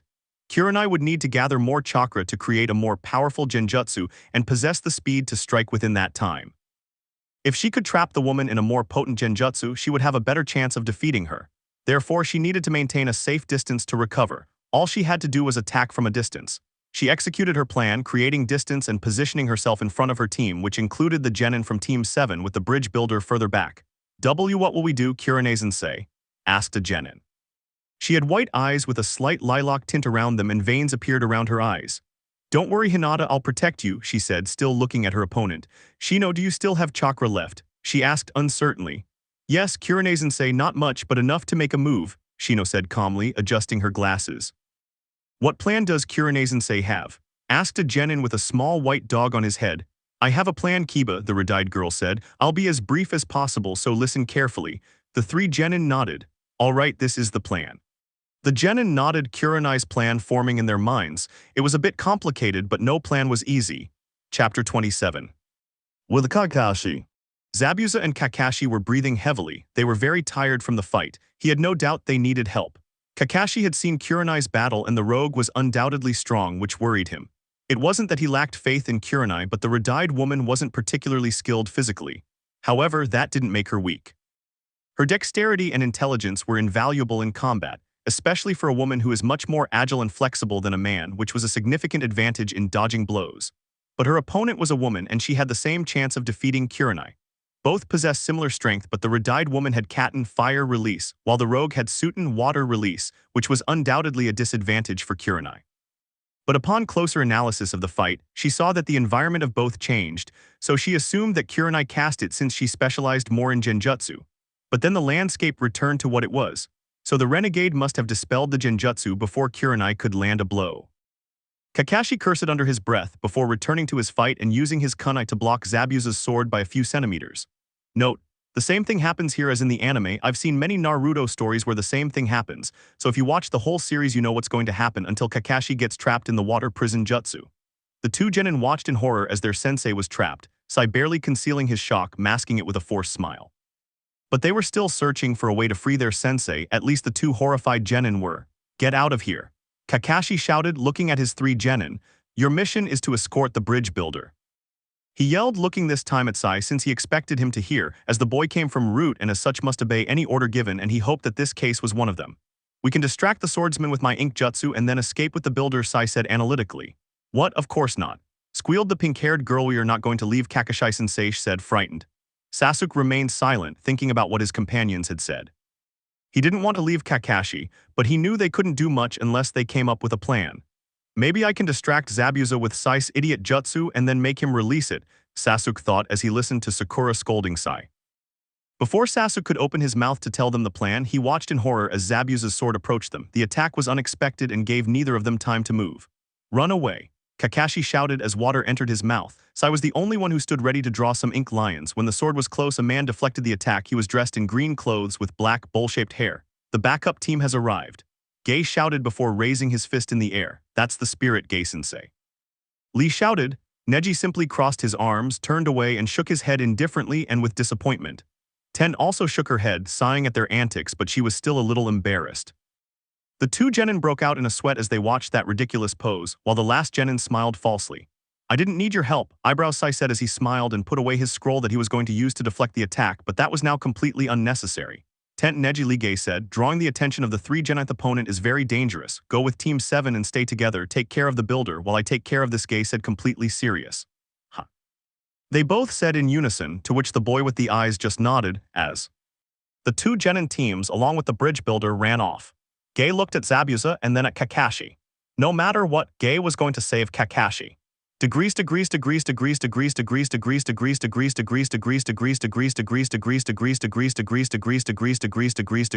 Degrees. The plan had failed.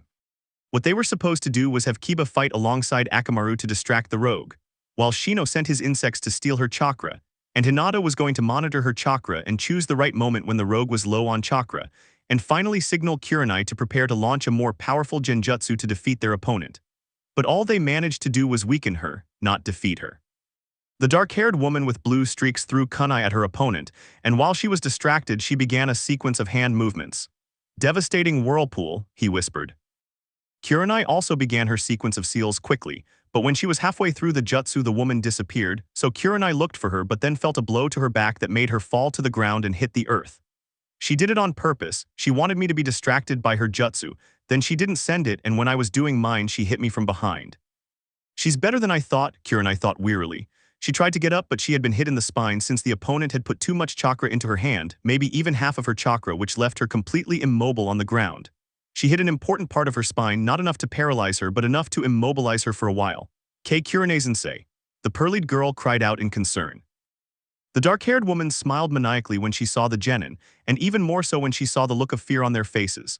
They were all truly terrified, and their fear paralyzed them, especially when the woman unleashed a horrible, murderous rage. Perhaps it wasn't the strongest attack for highly experienced shinobi, but they were genin fresh out of the academy.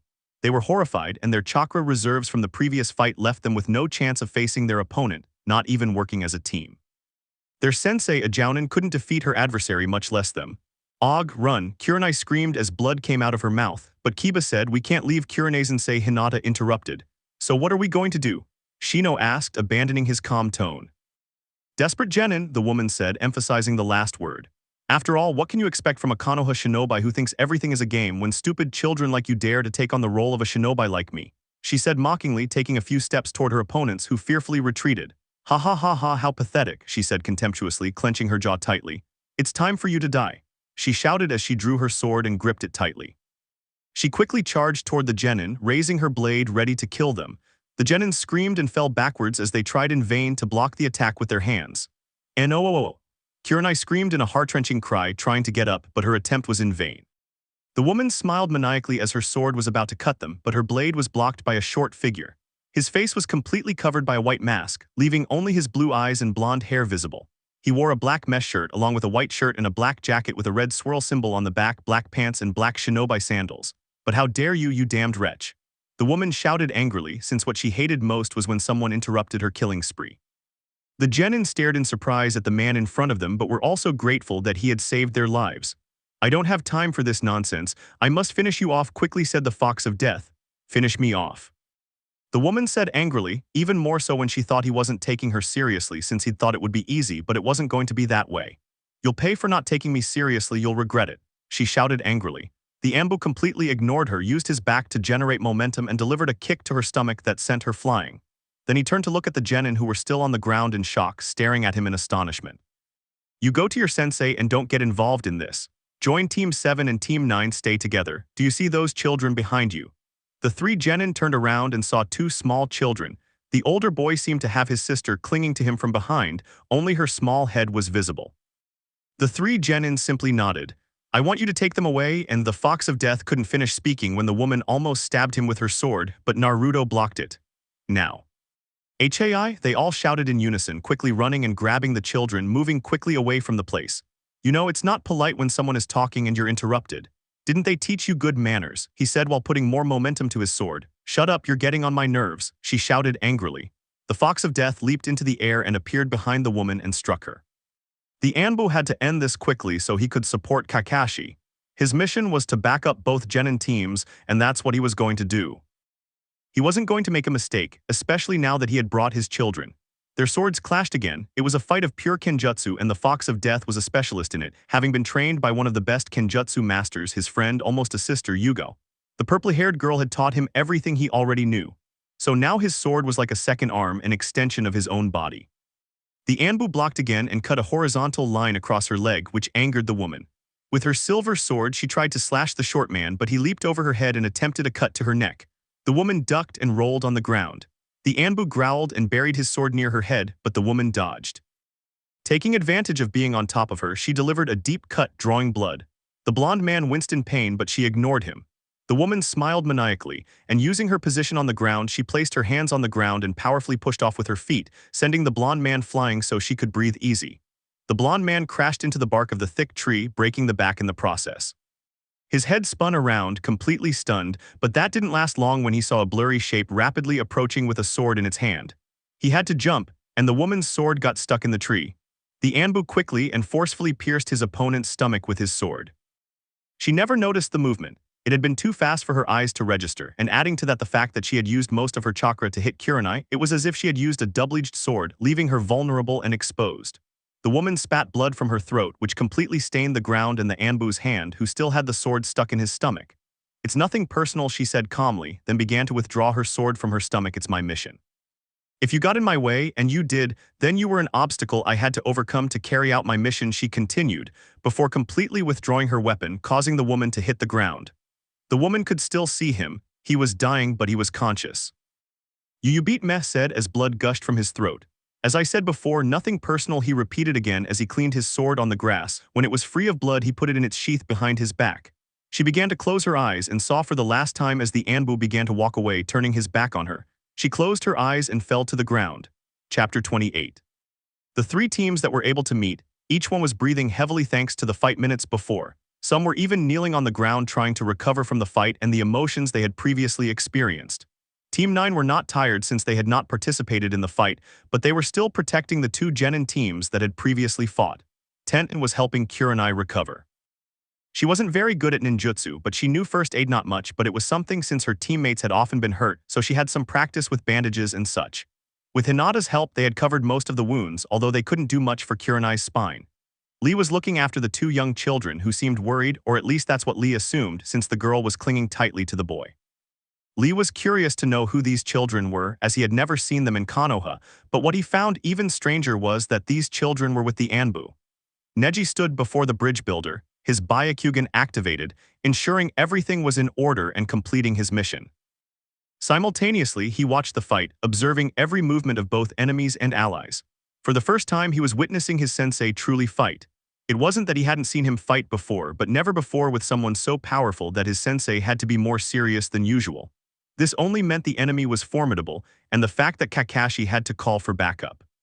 Perhaps he didn't know the silver-haired man's abilities, but Gaizensei had told him about his eternal rival, as he had sometimes called him. From what Guy had described, he was incredibly strong, and based on their rivalry, Neji surmised that his strength was on par with Kakashi's. Therefore, if Kakashi was in this state, it wasn't good at all. However, he was certain the team would find a way to save their sensei, at least from his perspective, and he noticed every detail about each member of the team. Perhaps at first glance they seemed like just genin, but before they entered the battle, he noticed Sasuke's stubbornness. Even though his opponent was stronger than him, he didn't give up. That perspective almost vanished when he saw a member of the team.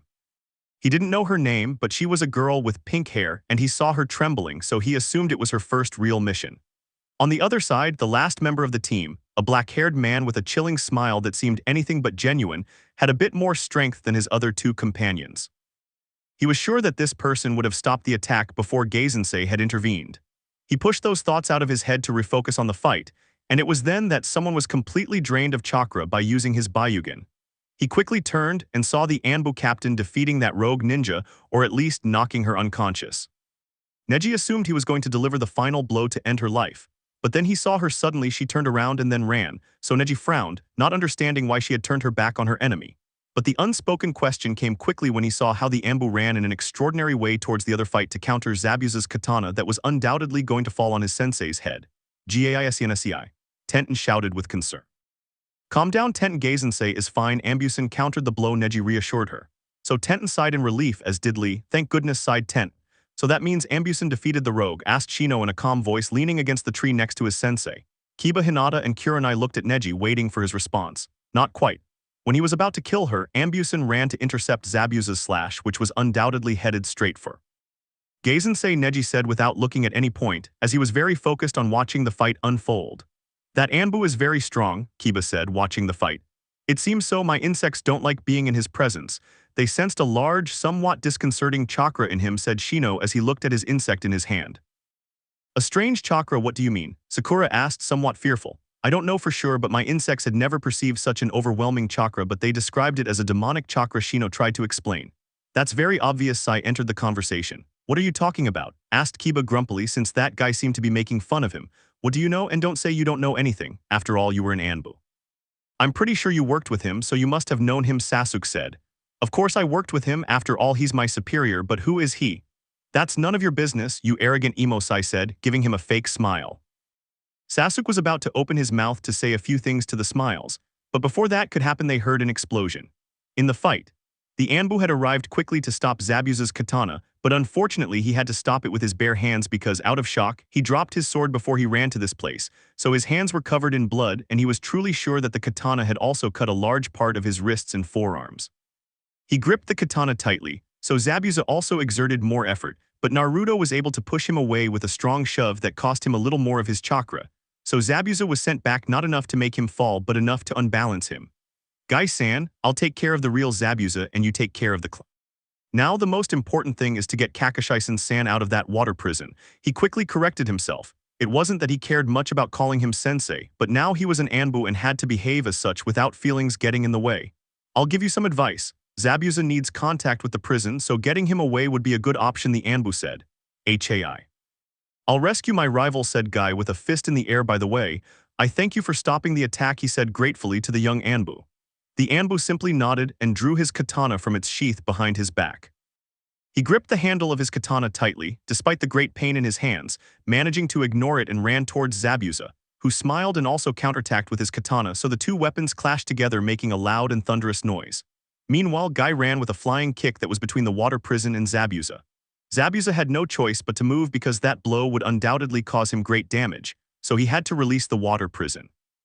Guy smiled and quickly in the air forcefully cut his leg, rapidly changing trajectory towards Zabuza so that the kick made contact and disappeared into the water, proving that he was only a clone, and quickly ran towards Kakashi and helped him stabilize. Thanks, Guy, I owe you one, said Kakashi, slightly tired. You're welcome, my eternal rival, Guy replied. Zabuza was surprised, staring at the Anbu in astonishment since there was no one who could match him in Kenjutsu, at least not one alive. This only aroused his curiosity even more to know who he was, since the subject, from what he could observe, had short hands and feet and also considered his short stature. He didn't need to be a genius to figure out that he was a child, but a very strong one, with the genin teams. Both little boys had their eyes closed, using a rather useful piece of advice their father gave them, using their other senses to expand it even further. Ray was completely calm with his eyes closed. It wasn't as if it would make much difference anyway. He tried to feel his father's struggle. It was truly stressful to be in the middle of a fight and not be able to see it, to know that his father was in danger while he fought. He clenched his fist tightly when that thought completely overwhelmed him. Relax, King, concentrate, everything will be all right, he thought to himself. He tried to calm himself, and little by little his hands loosened from a fist remaining at his sides. He couldn't deny he was scared. He was afraid, but not of something happening to him. He was only afraid of something happening to his sister or his father. This time, he pushed those thoughts aside and focused on the battle. It was then that he was finally able to concentrate enough to hear the rhythm of every breath around him. There wasn't a single calm breath. They were all irregular, agitated, and weary. Some breaths were deep but also heavy, ragged, and he heard moans of pain several times as if something hurt. He guessed she was injured and that she was a woman because of the delicate sound of her voice. Ray expanded his hearing even further until he could hear the birds singing their sweet melody. He could feel 6 small chakras from the birds and the beating of their wings against the air. Again, he pushed himself further until he could hear footsteps as if they were running. He concentrated until he could sense 4 strong chakras, although the last chakra, which was weaker, felt a little further away from the other 3. This seemed a bit strange to the little boy, but he wasn't too worried about it since to Ray it was harmless. As strange as it seemed, that chakra was warm, harmless, pleasant, without any hostility or hatred. He even felt something very strong in that person, as if their heart were pure. He didn't understand why the pale blonde boy felt this way. He had told his father, however, but his father said not to worry, that it was a very good ability, although he also called it by another name. He thought he had said a sensor, although he didn't know what that word meant. It must have been something very good. He didn't pay much attention to the other 2 and only focused on one, his father's. Finally, Ray thought, King Nichin. His sister suddenly asked, her voice sounding worried. What's wrong? He asked without losing his concentration. Nichin, I smelled Otuchin's scent too. I smelled blood, little girl said, stuttering in the last part. Are you sure about bloodshed? She asked worriedly. Hi, Nichin, May said as she concentrated more on that specific smell, but when she smelled it again she felt a slight dizziness. The conversation went unnoticed by the other teams because they kept their voices low, so only their sensitive ears could hear perfectly what the other was saying. Ray thought about his sister's words. It was very obvious that his father was hurt, although he couldn't tell if the wound was serious or just superficial. So he simply prayed that everything was all right and decided that for now he was going to concentrate on the battle since he couldn't do anything anyway, even if he wanted to. The fight had developed in an amazing way. At least that's what all the teams thought, since with Kakashi Guy and the Anbu they had cornered Zabuza, and now the fight was in their favor. All observed with complete astonishment by the teams. However, Rei could still feel that unease within him as if something bad was going to happen, or perhaps he was simply paranoid because of all the things he could feel. All the emotions around him were overwhelming. He could feel every negative emotion from each of the people around him. It was so overwhelming that sometimes he even thought they were his own because of the intense intensity of each person. He was focused on each of his emotions, searching each person to find out how the fight was going. Even though someone was reporting on the battle's progress, he wanted to experience it for himself. It was then that he became aware of a particular emotion, one that even made him tense up, for that emotion was so strong and malevolent. He felt immense hatred, resentment, and a thirst for revenge. His chakra was nearly depleted, making it difficult to detect, yet all that hatred erupted, and he also sensed a source of hidden chakra within that person, as if it had been stored or sealed away, and at that very moment the seal had broken. That person wanted to harm someone, and Rei opened her eyes in astonishment when she felt that it began to move, so she became alarmed since no one seemed to have noticed her. But it was then that Rei realized something. That person, if she wasn't mistaken, was the same one her father had fought against, so she assumed that this hatred was directed at her father and therefore also at revenge. No, he wants to hurt Atu-san, he thought, alarmed. It wouldn't do any good to yell at my father since he wouldn't hear him. He's too far away. He racked his brain for a few seconds before something came to him. What was the name of the guy who was watching the fight? Nefa no Nelly no, he finally remembered. Hey you Neji-san, he shouted in the direction from which his voice was coming. No, there's no time left, the renegade is very close, Rei thought. Upon hearing his voice, Neji turned towards the boy who had called him. He was going to ask what was wrong. But the boy started running away, and since Lee had helped hold some things to heal Kurenai, he didn't realize that the boy had run away. Lee, the boy, stop him. Neji shouted as he was closer. Lee turned around, as did the others, and they saw the boy running as if his life depended on it, so the others tried to stop the boy. No, wait, Lee shouted as he ran. However, the boy ignored him and ran even further. He knew that he would soon be caught and would never reach his father to warn him. That's when a voice flooded his head. I can help you, a voice came inside his head, and Rei suddenly stopped in amazement. He felt Lee's chakra signature coming directly towards him, so he ducked and the chakra signature passed over him as if he had jumped. Then he felt it further behind him, so he jumped over where Lee's chakra was and ran again. Who are you? Rei asked without stopping running. That doesn't matter for the moment. Besides, don't you want to rescue your father? The voice asked again. Rei was left thinking. No, there's nothing to think about, no matter what I have to do as long as I can save Atu-san, she said with determination. The voice faded away. Rei was about to shout again for help, but instead he felt chakra flowing inside his body. He felt his hair stand on end, his teeth grow, and a cloak of chakra completely engulfed him. It was an amazing power. It won't last long, I'd say 2 minutes or less, so hurry up. Rei ran even faster than before, not knowing where he was going since he was literally running blind, but his hearing, smell, and orientation had improved, and not only that, but also his sensory abilities. That's how he felt the renegade approaching with her father, ready to finish him off behind his back. Ata-san, watch out. Rei shouted, his voice slightly distorted. The Anbu turned towards the boy, very surprised by the power that came from him. Unfortunately, everything happened too fast for Naruto to react since his attention was focused on Rei and not on the rogue who was about to stab him in the back with a sword. However, Rei jumped and the chakra cloak disappeared when she jumped and stood in front of the attack, and the sword pierced Rei in the stomach. King, Naruto shouted. Chapter 29. Mei sniffed the air when an unmistakable scent entered her nostrils, that smell of grass and a faint hint of mint. That's when I heard my father scream. King, Naruto shouted. Otu-chan, the little girl thought fearfully. She had never heard such a desperate cry before. The air was thick with the nauseating smell he knew all too well. It was blood that belonged to his brother. Nia-chan, Mei shouted. The little girl tried to run, but Tenten managed to grab her in time before she could even escape like Rei had moments before. No, King, he shouted again, trying in vain to break free from the genin's grip. Tenten tried to calm the little girl who was starting to cry while repeatedly calling for Rei, her brother. Damn, the Anbu is going to kill us, said Kiba as he watched the Anbu holding the child's body. Shino also nodded as he adjusted his glasses. He will, Sai assured with a smile that sent a chill down the spines of Team 8. Why would I do that? Neji asked, trying not to vomit as he watched the boy's body being cruelly pierced by the sword. Be because Ambusen entrusted it to us, Hinata said barely in a whisper but being heard by all the genin. While she began to tremble a little, and tears began to flood her eyes as she looked with her Bayugan at Rei's chakra network that didn't have much chakra, and she didn't know if it would last long enough for the little boy to resist. Sakura was in shock watching the little boy being pierced by the sword. Her eyes kept staring at the child's pale, limp body in the Anbu's arms. Why would Rei do that? Sakura wondered more to herself than to others, but they still heard her. No one answered. They were watching the Anbu and the poor child while Tenten tried to comfort the little girl. Because Rei protected Captain Sama, no matter what was going to happen to Heimvrion turned to look at Sai, who surprisingly was the one who answered Sakura's question. After all, the children really appreciate Naruto-sama, so it doesn't surprise me that Rei did that, Sai thought as he watched Mei crying and screaming in despair. If I had watched Raisin, if I had caught him, Raisin's youthful flames wouldn't be dying out, Troc Lee said as he clenched his fists tightly, feeling extremely guilty for not watching the boy as he should have. It's not your fault, Lee. The renegade was the one who stabbed him with the sword. Let's hope Anbusen understands, Tenten said as she stroked the hair of the heartbroken little girl. Sasuke just clenched his fists tightly, feeling too weak to have to stand there watching everyone fight. The bridge builder stood there in shock, his vision blurred by tears, staring at the poor boy's body. He felt guilty. If he had said the mission was A rank, they would have sent a specialized Jounin team instead of a group of genin, two of whom had barely graduated from the academy. But they didn't have enough money to pay for a high-ranking mission, and as a result, a child was dying.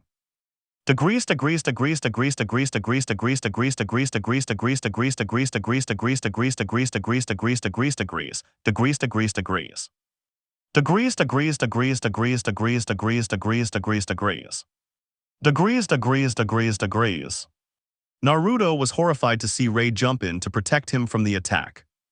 Naruto was able to grab Rei's body mid-flight before it hit the ground. The renegade was surprised that the boy had blocked the attack and was also somewhat frustrated that the attack had failed since she was very close to killing the older blonde boy. Damn meddlesome brat, the renegade said furiously, without any remorse for having pierced a minor child, a civilian, not a shinobi. However, those words should not have been spoken or even heard by the Fox of Death.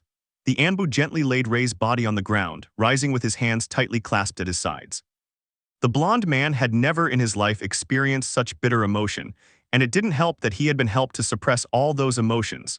It was as if each emotion was in conflict with the other. He clenched his fist so tightly that it turned white from the pressure exerted, his shoulders were tense and he was breathing heavily. He released his chakra, leaving the place with a murderous instinct. Everyone, either by reflex or for survival, retreated. Even Zabuza took a step back in utter astonishment, trying to keep his distance and avoid provoking him. Honestly, for the first time in his life, he felt fear. He had lived a long time and fought many people, so he had a lot of experience with battles that had even left him nearly dead at the hands of fearsome enemies with amazing chakra and abilities. But never in his life had he felt so much power. After all, he wasn't a sensor, and now just sensing so much chakra when he shouldn't even be able to feel it was truly overwhelming. But with one word written in that chakra, and that word was kill, the renegade didn't even have time to back down. She was frozen with fear. She had even dropped her sword, bloodied by the little boy's blood, looking into the Anbu's once blue red eyes. Those eyes, once full of coldness, were changing and were now filled with hatred. With looks of horror and disbelief, everyone watched as the Anbu, in a fraction of a second, grabbed the renegade's neck, all in a blur. "I will kill you," said the Fox of Death. The blonde man was going to make the renegade suffer until he killed her as painfully as possible. The Anbu put her in a seal he created himself with the help of a scroll from the Uzumaki clan. The seal made you see your worst nightmare. On the seal, the renegade was scared. She looked around the place trying to get her bearings to know where she was. All she saw was black, a completely dark place. Is this some kind of genjutsu? He thought angrily. Don't think this is going to stop me. Did you hear me, you idiot? She said, completely furious, trying to swallow her fear. Because after all, she wasn't bragging. She was quite good at dispelling genjutsu, as she demonstrated in the fight with the red-eyed girl. Kai, he shouted as he made a hand seal and chakra flowed into his system to dissipate it. It was then that the place began to clear, and the renegade smiled when she thought she had dispelled the jutsu, but that didn't happen as the darkness was replaced by a place completely familiar to the blue-haired girl. But I stammered with infinite horror. What he saw was a small, modest cabin. It looked like a quiet and peaceful place, but that wasn't the case, as the tranquility was soon replaced by screams and sobs coming from inside the cabin outside the seal. AGHHHH. The renegade screamed desperately, trying unsuccessfully to break free from the blonde man's grip as tears streamed down her face. "No, no more, stop." Everyone shuddered at the renegade's scream. It was even louder than the last. The Anbu would have liked to hear her cries for mercy from the person who had messed with one of the most important people in her life, her son. But he realized that if he took any longer, Rei was going to die from the great blood loss she was suffering. Therefore, he was going to end this quickly. After all, he had already shown her everything he wanted in Genjutsu and made her suffer as much as necessary. Therefore, he created a clone that approached Rei, trying to prevent the pale blonde man from dying. The real Anbu threw the rogue forcefully to the ground and grabbed the sword that had previously belonged to the rogue and with which he had wounded Rei, and forcefully pierced her stomach in the same way he did with Rei, except that the sword pierced the ground and the rogue as well, making it impossible to get out of there. "It hurts, doesn't it?" he asked as he moved the sword further inside his body. Aghhh. He screamed as blood gushed from his mouth in great pain. "That's enough." "Ah." I screamed in pain as the Anbu plunged the sword even deeper. "But what irony, you want me to stop, right? Of course, like you did with that child, didn't you? You could have stopped the sword when you were about to stab yourself and you would have stopped, but no, you didn't." He shouted the last part while kicking her hard in the ribs, tearing the wound even more. "Ah," she screamed as she began to cry. The Anbu looked at her harshly with hatred before walking over and placing his foot on the renegade's neck, putting too much pressure with just one foot. The renegade tried to push the foot away from her neck with her hands, but she couldn't. "I'll see you in hell, bitch," he whispered as he forcefully and powerfully separated her head from her neck, sending her head flying.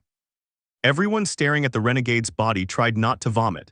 The three Jounin had stronger stomachs from all the death they had seen, but even so, their stomachs turned. The genin weren't so lucky as they started vomiting, and some even began to hyperventilate. "That Anbu is crazy," Zabuza whispered as he swallowed hard. The Anbu, hearing the comment, turned to him, so Zabuza stopped breathing when he saw the Anbu's icy, hate-filled eyes. The Anbu who was among the trees decided to act, so she threw a grenade at Zabuza's neck, causing him to fall to the ground. Guy and Kakashi looked on in surprise, thinking Zabuza was dead. The Anbu then jumped in front of Zabuza's body, taking care to avoid the Konoha Anbu. "I thank you for capturing Zabuza for me, and I'm sorry about the child," said the Anbu as she walked towards Zabuza and disappeared in Shunin. The Anbu ignored the presence of the fake Anbu and quickly approached Rei's body. He looked at the clone for an answer, but it didn't even look at him. The blonde man held Rei's body with trembling hands, pressing 2 fingers to the younger boy's neck where his pulse lay, praying inwardly that he was still alive. Naruto waited, but nothing. Naruto felt like he was going to die. He didn't hear any heartbeat, no sound, no throbbing, just nothing. "No, this can't be happening," she thought desperately. "King, no, buck up." Naruto shouted while clenching his fists tightly. Without wasting any more time, Naruto opened his blue jacket. The wound was large and had a lot of blood. The Anbu growled and put his hands together before pressing them against the younger boy's chest. Each time he did this, he sent out a pulse of chakra, but this time he used Kurama's chakra, which filled his hands with red chakra, initiating compression while simultaneously sending chakra into his body. "Let's go, King," Naruto whispered. He did it again and again while the clone placed his hands on the large wound, causing his hands to turn a crimson color. He removed his hands and brought his head to his chest, praying even to the Rikudo seen in himself that Rei would be all right. That's when I heard a small heartbeat, but it was there. The Anbu sighed with relief when he heard his heartbeat. He almost laughed with relief when he heard it. The clone wrapped the wound because he knew he had to sew it up since it was a large wound that needed stitches. When he saw that the job was done, he dissipated, passing his memories to the original. Chapter 30. They were already at the bridge builder's house after that tragic moment. The blonde man was very tired after all. He had spent many hours trying to heal Rei's wound. Thanks to having learned some medical jutsu during his time as an Anbu in training, he wasn't as specialized in medicine as Tsunade, but he was competent to heal wounds, and being Kurama's container had been a great help. He had needed a room to work more efficiently, so the daughter of the bridge builder Tsunami had given him one. It was above one of the guest rooms. It was small and very modest but cozy. He was sitting on the bed with little Mei asleep in his lap after crying for a long time. She was very scared and had smelled a lot of blood, so she could understand to some extent what was happening. While the blonde man just stared at Rei's body lying on the bed, it had been very difficult to treat the wound to prevent infection, but above all to prevent Rei from passing on to the next life. But thanks to Kurama's chakra, Rei recovered from the wound he had suffered. It wasn't completely healed, but he was out of danger, so he would be fine in a few days thanks to Kurama's chakra, since for a normal human it would possibly only take a few months. Just then the Anbu had finished stitching the wound, so Kurama's chakra was already closing it. The door was closed, as was the small window, so he had removed his mask, revealing his stoic and emotionless face, or so the mask he himself created seemed to show, but now that he was alone he had let his emotions show. He was very worried. He had been in the room for many hours but hadn't bothered to leave until Rei was well, or at least until he woke up. Little Mei yawned as she stirred in his lap, which was when Naruto snapped out of his dark thoughts to pay attention to the little girl who had been sleeping just minutes before. "Atuchin," said the little girl, blinking slowly. "What's wrong?" Naruto asked as he adjusted the little girl's position. "Niachin, will he be okay?" Mei asked as her eyes filled with tears again. She quickly rubbed her eyes to stop herself from crying because she knew her father hated seeing her cry. Maybe it was okay when she was a baby and cried, but she wasn't a baby anymore, so she had to act like one and be strong since she wasn't going to gain anything by crying. Naruto remained silent for a few minutes before quickly clearing his head of the doubts that tormented him. Yes, he's going to be fine, she said automatically. It's just that I smelled a lot of blood, she said with a lump in her throat as she swallowed her tears hard and squeezed her dad's hand. Don't worry, okay, everything will be all right. Before you know it, we'll be going to Ikikaru Ramen, she said, smiling slightly and gently squeezing her small hand. I'd really like that. I really like Tuchen Iamchen's Ikaraku, she said with a big smile. Since her father wasn't working, which was rarely, they would go to Ikaraku. Everything was very pleasant. Those moments they spent with their family were unique. Those moments felt special because, despite not being able to see, she could feel and hear all the outside noises, as well as her brother's laughter, her father's pleasant and calm conversation, and that of Tuchen and Iamchen. And although her father didn't talk much, it was clear he was happy, because the few times he did speak, or however curtly he sounded, she could still distinguish the volume of his voice, which resonated calmly whenever he was happy. This was something May never understood because although her father was distant, he was quite pleasant and created a warm and welcoming atmosphere. Good, because when we get back we'll spend some time together, he said, resting his chin on little May's. Hi, she said in a cheerful whisper. Hours later, Naruto had fallen asleep from the exhausting work he had done with little May on his lap. May was careful not to wake her daddy as she knew he was very tired. Very carefully, she climbed down from his lap and lightly touched the floor with her footsteps, listening to her brother's slow breathing. She used it as a guide, walking cautiously so as not to fall, as she didn't know how many things were in the room. Usually, at least at home, she used a walking stick that folded smoothly on her forearm, wrapped with a soft and practical cord. But she had forgotten it in her haste to get here as quickly as possible, so she left it on her bed. He stretched out his arms trying to feel where he was, but when he felt nothing, he moved one foot and then the other. That's when he felt the front legs of the bed, so he lowered his hands a little and felt the wood a little rough on his fingers, so as a guide he moved his feet to the right following the contour of the wood until he felt the soft mattress. So he continued walking and touching his hand until he felt a finger. That's when he gently grabbed his hand and sat down carefully on the mattress. He guided his hand, being careful not to touch her stomach, and that's when he felt her neck. He raised his hand a little more, touching her face and locating her eyes, which were closed, and grabbed her face between his two hands. King Nichin, I hope you recover, he said sadly as he carefully climbed fully into bed to be closer to his brother and listened to his calm breathing, making sure he was doing well since his hearing, although not as good as his Nichin's, was still able to hear. She closed her eyes when she finally fell into a deep sleep. The room fell into a deep silence as the little family drifted off to sleep.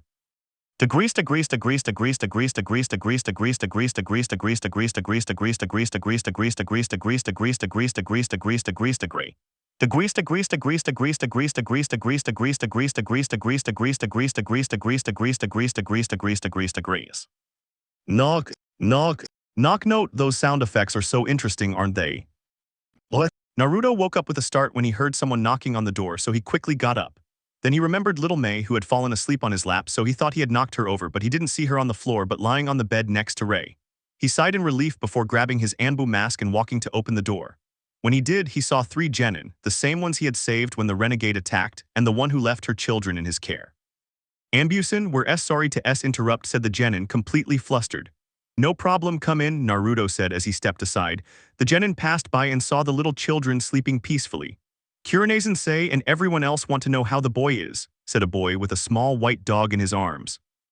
Rei is fine, I managed to heal the wound. It was difficult, but he's going to be okay. His life is no longer in danger, she said with a sigh. For some reason that the Anbu didn't know, the 3 genin sighed in relief. The strangest thing was that they did it at the same time. That's good, said a genin who had dark glasses covering his eyes.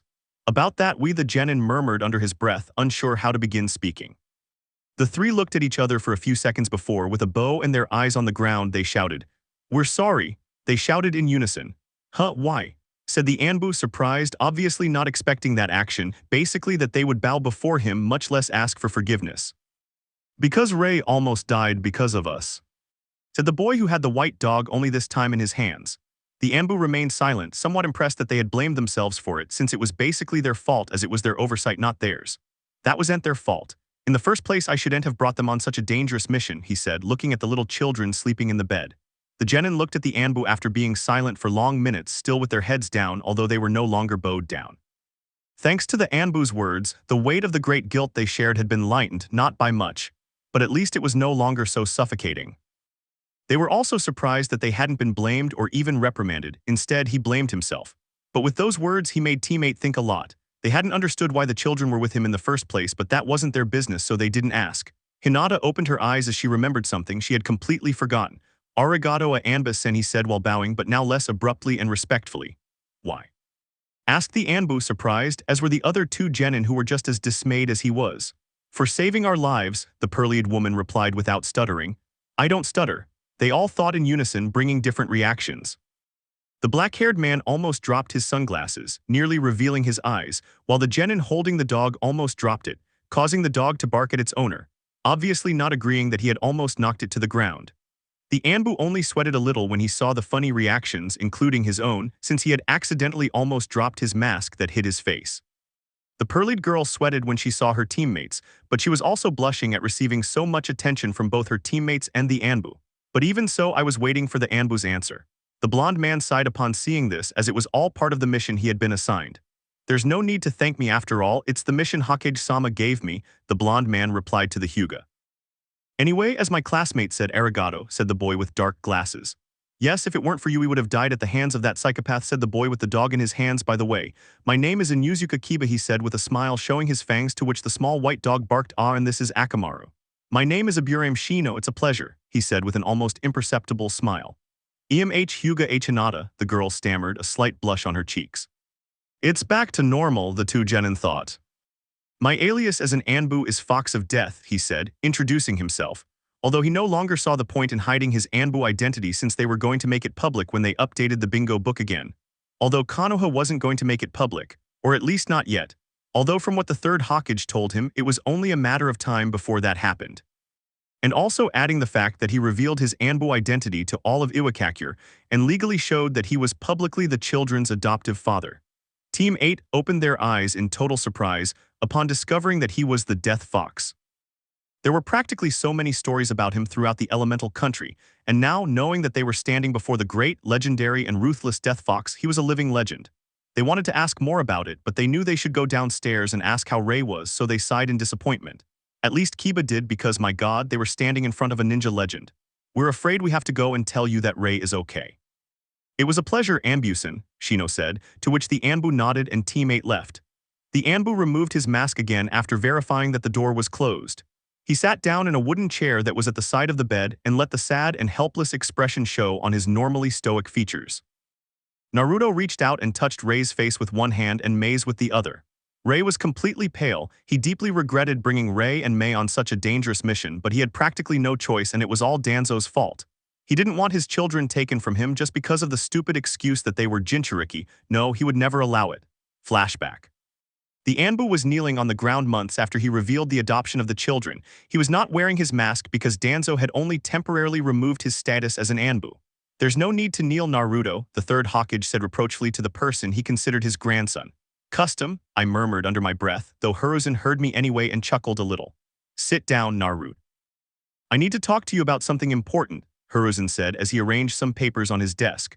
Naruto obeyed and sat down in front of the third Hokage's desk. They remained silent for a moment until Hiruzen sighed and put down the half-signed papers before turning all his attention back to the blonde man who was patiently waiting for the Hokage to speak. Naruto, I have to be honest with you. Danzo is still upset about Iwa. Revoking your Anbu status wasn't enough for him, and spreading the rumor that you're Jinchuriki wasn't enough either. I'm pretty sure he's going to spread the rumor that you're the deadly fox. It's only a matter of time before Danzo reveals it, and there's nothing I can do to stop it. My hands are practically tied since they have the entire civilian council, Hamura and Koharu. Hiruzen sighed. He was too old for this. What I don't understand is what would I gain from that? The Hokage wondered to himself. I think he just wants to create fear, and with my reputation as an Anbu, all I can do is instill fear. Adding to that the fact that I'm the Nine-Tails Jinchuriki doesn't help at all, Naruto said. Hiruzen contemplated him for a moment before nodding, as that was the most logical explanation he could come up with at the moment. I suppose it would also be to convince the masses that he is legally the owner of the Jinchuriki, Naruto said, making air quotes with his fingers. That's what I wanted to talk to you about since there's a problem with adoption, Hiruzen said with a long, exasperated sigh, knowing this wasn't going to end well. What's the problem? Naruto said neutrally, though he didn't let his mask fall. He had to keep his emotions in check. Danzo can take away your legal custody of the children, Hiruzen said as he massaged his temples and looked with concern at the one he considered his grandson. What are you saying? Was the shout that echoed throughout Konoha, Chapter 31. Even Naruto had stood up abruptly, throwing the chair into the corner of the room. Hiruzen sighed when he heard Naruto's scream. He had expected that reaction from him, to tell the truth, although what he was going to say next was not going to be easy. "How can you take away my custody? It's not possible." He shouted again, and if it were possible, he did it even louder than the last time, and what frustrated the blonde even more was that Hiruzen didn't answer him. "If possible, Naruto," Hiruzen said. Naruto was speechless at the Hokage's firm statement. It froze him to the spot and sent a shiver through his entire body. Before the blonde boy could even ask another question, the Hokage stepped forward. "Before the law, you are not legitimately of age." Naruto was going to interrupt him, but Hiruzen raised a hand to silence him, so he continued speaking. "As you know, you are of age when you become a shinobi, at least a genin." "I already know that. It doesn't make sense. I'm an Anbu. How can you say I'm not of legal age?" said Naruto, not understanding anything he was saying. "That's the problem. You didn't graduate from the academy, therefore you're not a genin, not a shinobi, and you're not an Anbu either since Danzo revoked your Anbu status. That's why you're not even considered a shinobi." Hiruzen finished, looking at the blonde man with concern. The Hokage watched with concern as Naruto, who was angry and agitated, remained silent with his gaze on the ground while clenching his fists tightly. "That's right." Naruto thought as a lump formed in his throat at the mere thought of his children being taken away. "Now we know the real reason he stripped me of my Anbu status. He used the excuse that it was a punishment, but he had it all planned," Naruto said, feeling sick. Danzo had manipulated everything. He felt like a pawn constantly being used. Then an idea struck him. If he couldn't be an Anbu, he could be a genin, right? "So if I become a genin, I can." "No, Naruto, that won't be possible," Hiruzen said with a sigh. This time Naruto remained silent, waiting impatiently for the Hokage to speak. "As you know, what you did for Iwa had consequences. Not only did you prevent a war and unnecessary death, but it's still an act of betrayal, even though the Shinobi Council partly agrees with the decisions you made for the good of Konoha. Koharu, Hamaru, the Civilian Council, and Danzo saw it as an act of treason. You know the Shinobi Council's standing has deteriorated considerably due to the civilians, so becoming a genin would make you untrustworthy in their eyes. And unfortunately my hands are tied, I can't do anything." "I'm sorry, Naruto, you can't become a genin," Hiruzen finished heavily. "I understand," Naruto murmured, not knowing exactly what to say. All these words had hit him at once, making it impossible to fully process them. However, Hiruzen said, making Naruto look at him with a little hope, "I believe there is only one way you can have full custody." "Which one?" Naruto asked. "Participate in the Chunin exams," the Hokage declared. End of flashback. Naruto buried his head in his hands, remembering the conversation he had with the third Hokage. He didn't want to lose his children, to have them taken from him simply to be turned into weapons of war. Although he had indirectly become one himself, training as a root Anbu, he also remembered how hard it had been. The training, the deaths he had caused at a young age, and the suicide missions to protect Konoha from the shadows. "I didn't want that for Mei or Rei. They had already lived a hard life with all the things they had to endure, especially Rei, who still hasn't been able to overcome what happened to her, much less talk about it. Now all that's left is to take the Chunin exams, become one, and then sort everything out with the third Hokage and the Anbu." I honestly had no idea. Although he had gone on a mission as an Anbu, it was more like a last-minute assignment from the Hokage. After this mission, he doubted he would be given another one, at least not until he became a Chunin, so this mission was going to be unofficial. The only way to avoid all that was to take the Chunin exams.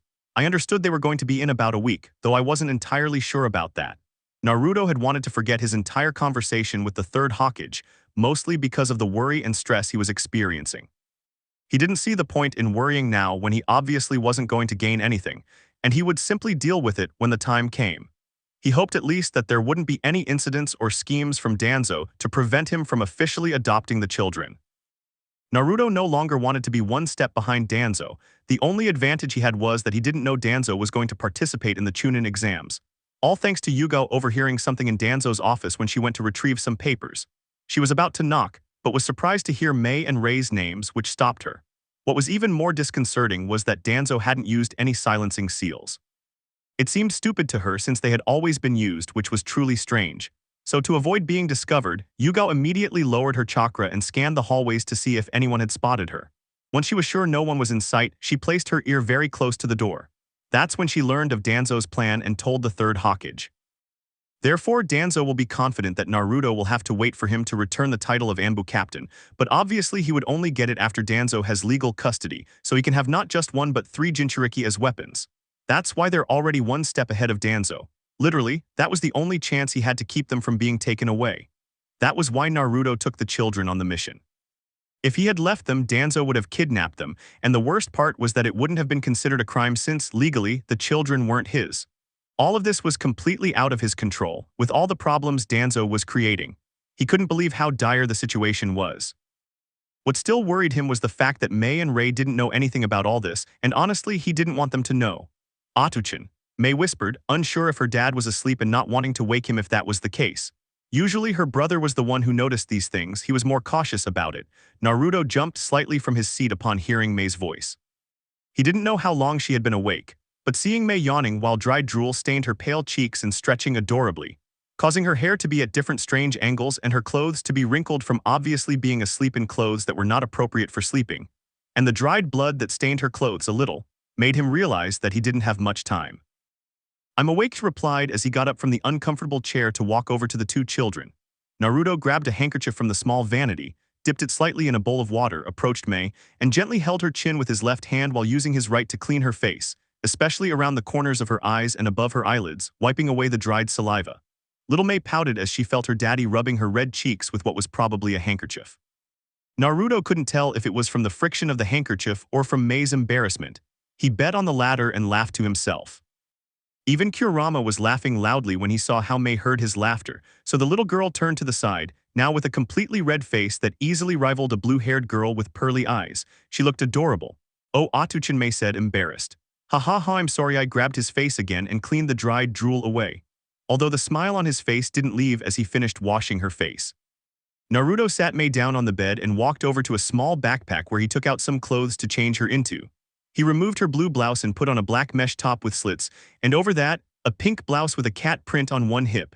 He removed her white skirt and put on black shorts. He usually dressed her in obi, similar to a ceremonial obi, long or short skirts, but now that they were on a mission, he didn't want her to have an obi or anything that might get in her way if she needed to run or something like that. And since she wasn't a kunoichi and he didn't plan for her to become one, he didn't want her to wear standard clothing. He grabbed a comb and began to comb her long hair. He stood behind her and parted it all in the middle, then started braiding from the roots with a small pink ribbon that held the two braids together. At first, he found it quite difficult to braid, but with practice and Yugao's occasional scoldings to keep her hair neat since she wouldn't be wearing it loose all the time, helped him, though she scolded him quite a bit during the process, especially when he practically dressed her, according to Yugao, like a boy, baggy pants and decidedly unfeminine colored jackets. But in his defense, it was his first time taking care of children, and obviously she wasn't a girl to have experience buying bright pink skirts or bows or anything like that. He was a man, for Kami's sake. When I finished, I looked at her approvingly. She was practically beautiful as always. Mei took longer than Rei. Mei touched the two braids that framed her face and smiled as she grasped her two long and beautiful braids, or so her Aunt Yugao had told her. She said they were very thick and beautiful, although the only thing she didn't like was wearing shorts since she really liked wearing skirts. They made her feel more comfortable and free. Besides, Aunt Yugao told her they made her look pretty, but she supposed that for a mission it wasn't appropriate, so she didn't say anything and remained silent. Naruto removed Rei's torn and bloody clothes, but he was very careful not to hurt him. As he went to remove the bandages, he saw the large wound that now had stitches. He grabbed a sponge and the bucket of water he had brought to clean the wound, except this one was clean and not covered in blood like the previous one. Naruto grabbed the sponge and submerged it in the water and began to clean the dried blood and the blood that had just come out, taking great care of the wound. When he finished, he rewrapped his stomach with fresh bandages, then changed him into a loose-fitting blue cotton shirt and white shorts. Mei sat on his lap, resting her head on his chest while holding Rei's hand. Naruto smiled and hugged his little one, and with his other hand he stroked Rei's hair. Naruto looked at Mei and Rei. He didn't want Danzo to take them away. He couldn't allow that. He would do anything for them, even if it meant leaving the village.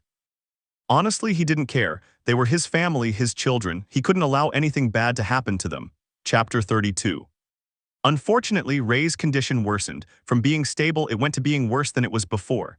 He had a high fever which led him to hallucinate and have nightmares. The worst part was when he started crying and screaming over and over again.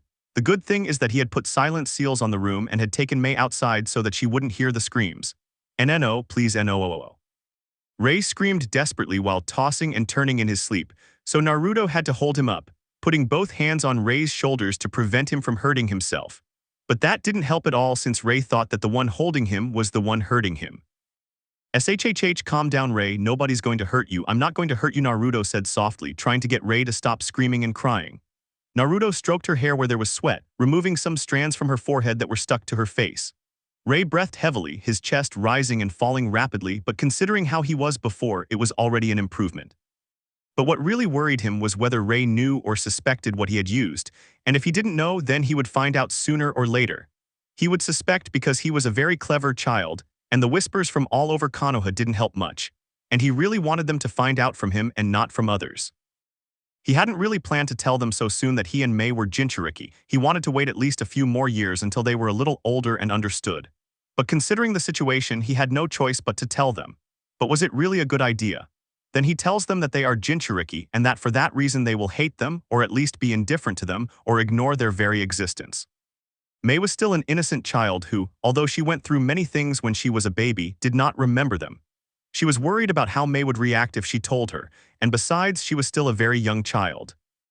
On the other side was Rei, who went through many unpleasant and horrible things that although he hadn't told her exactly what, she knew it hadn't been very pleasant, and adding to that the fact that he was a Jinchuriki and that after all it had been worse than a scar on his body, but that he had the chakra of a monster in him.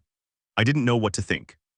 She sat down on the bed next to Rei when she saw that he had calmed down a little.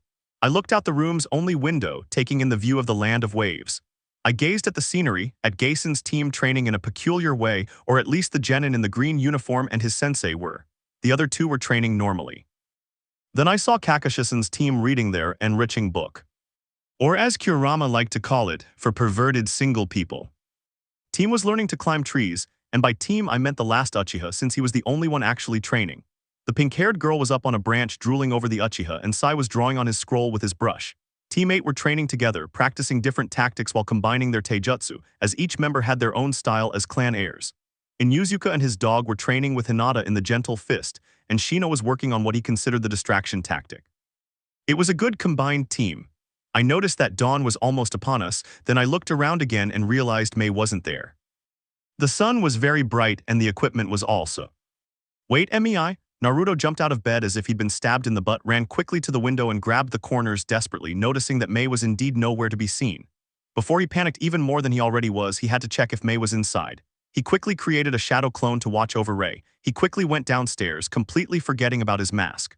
When he was in the kitchen, all the teams were there, their sensei, Tsunami, and the bridge builder. Mei narrates for the first time, starstruck.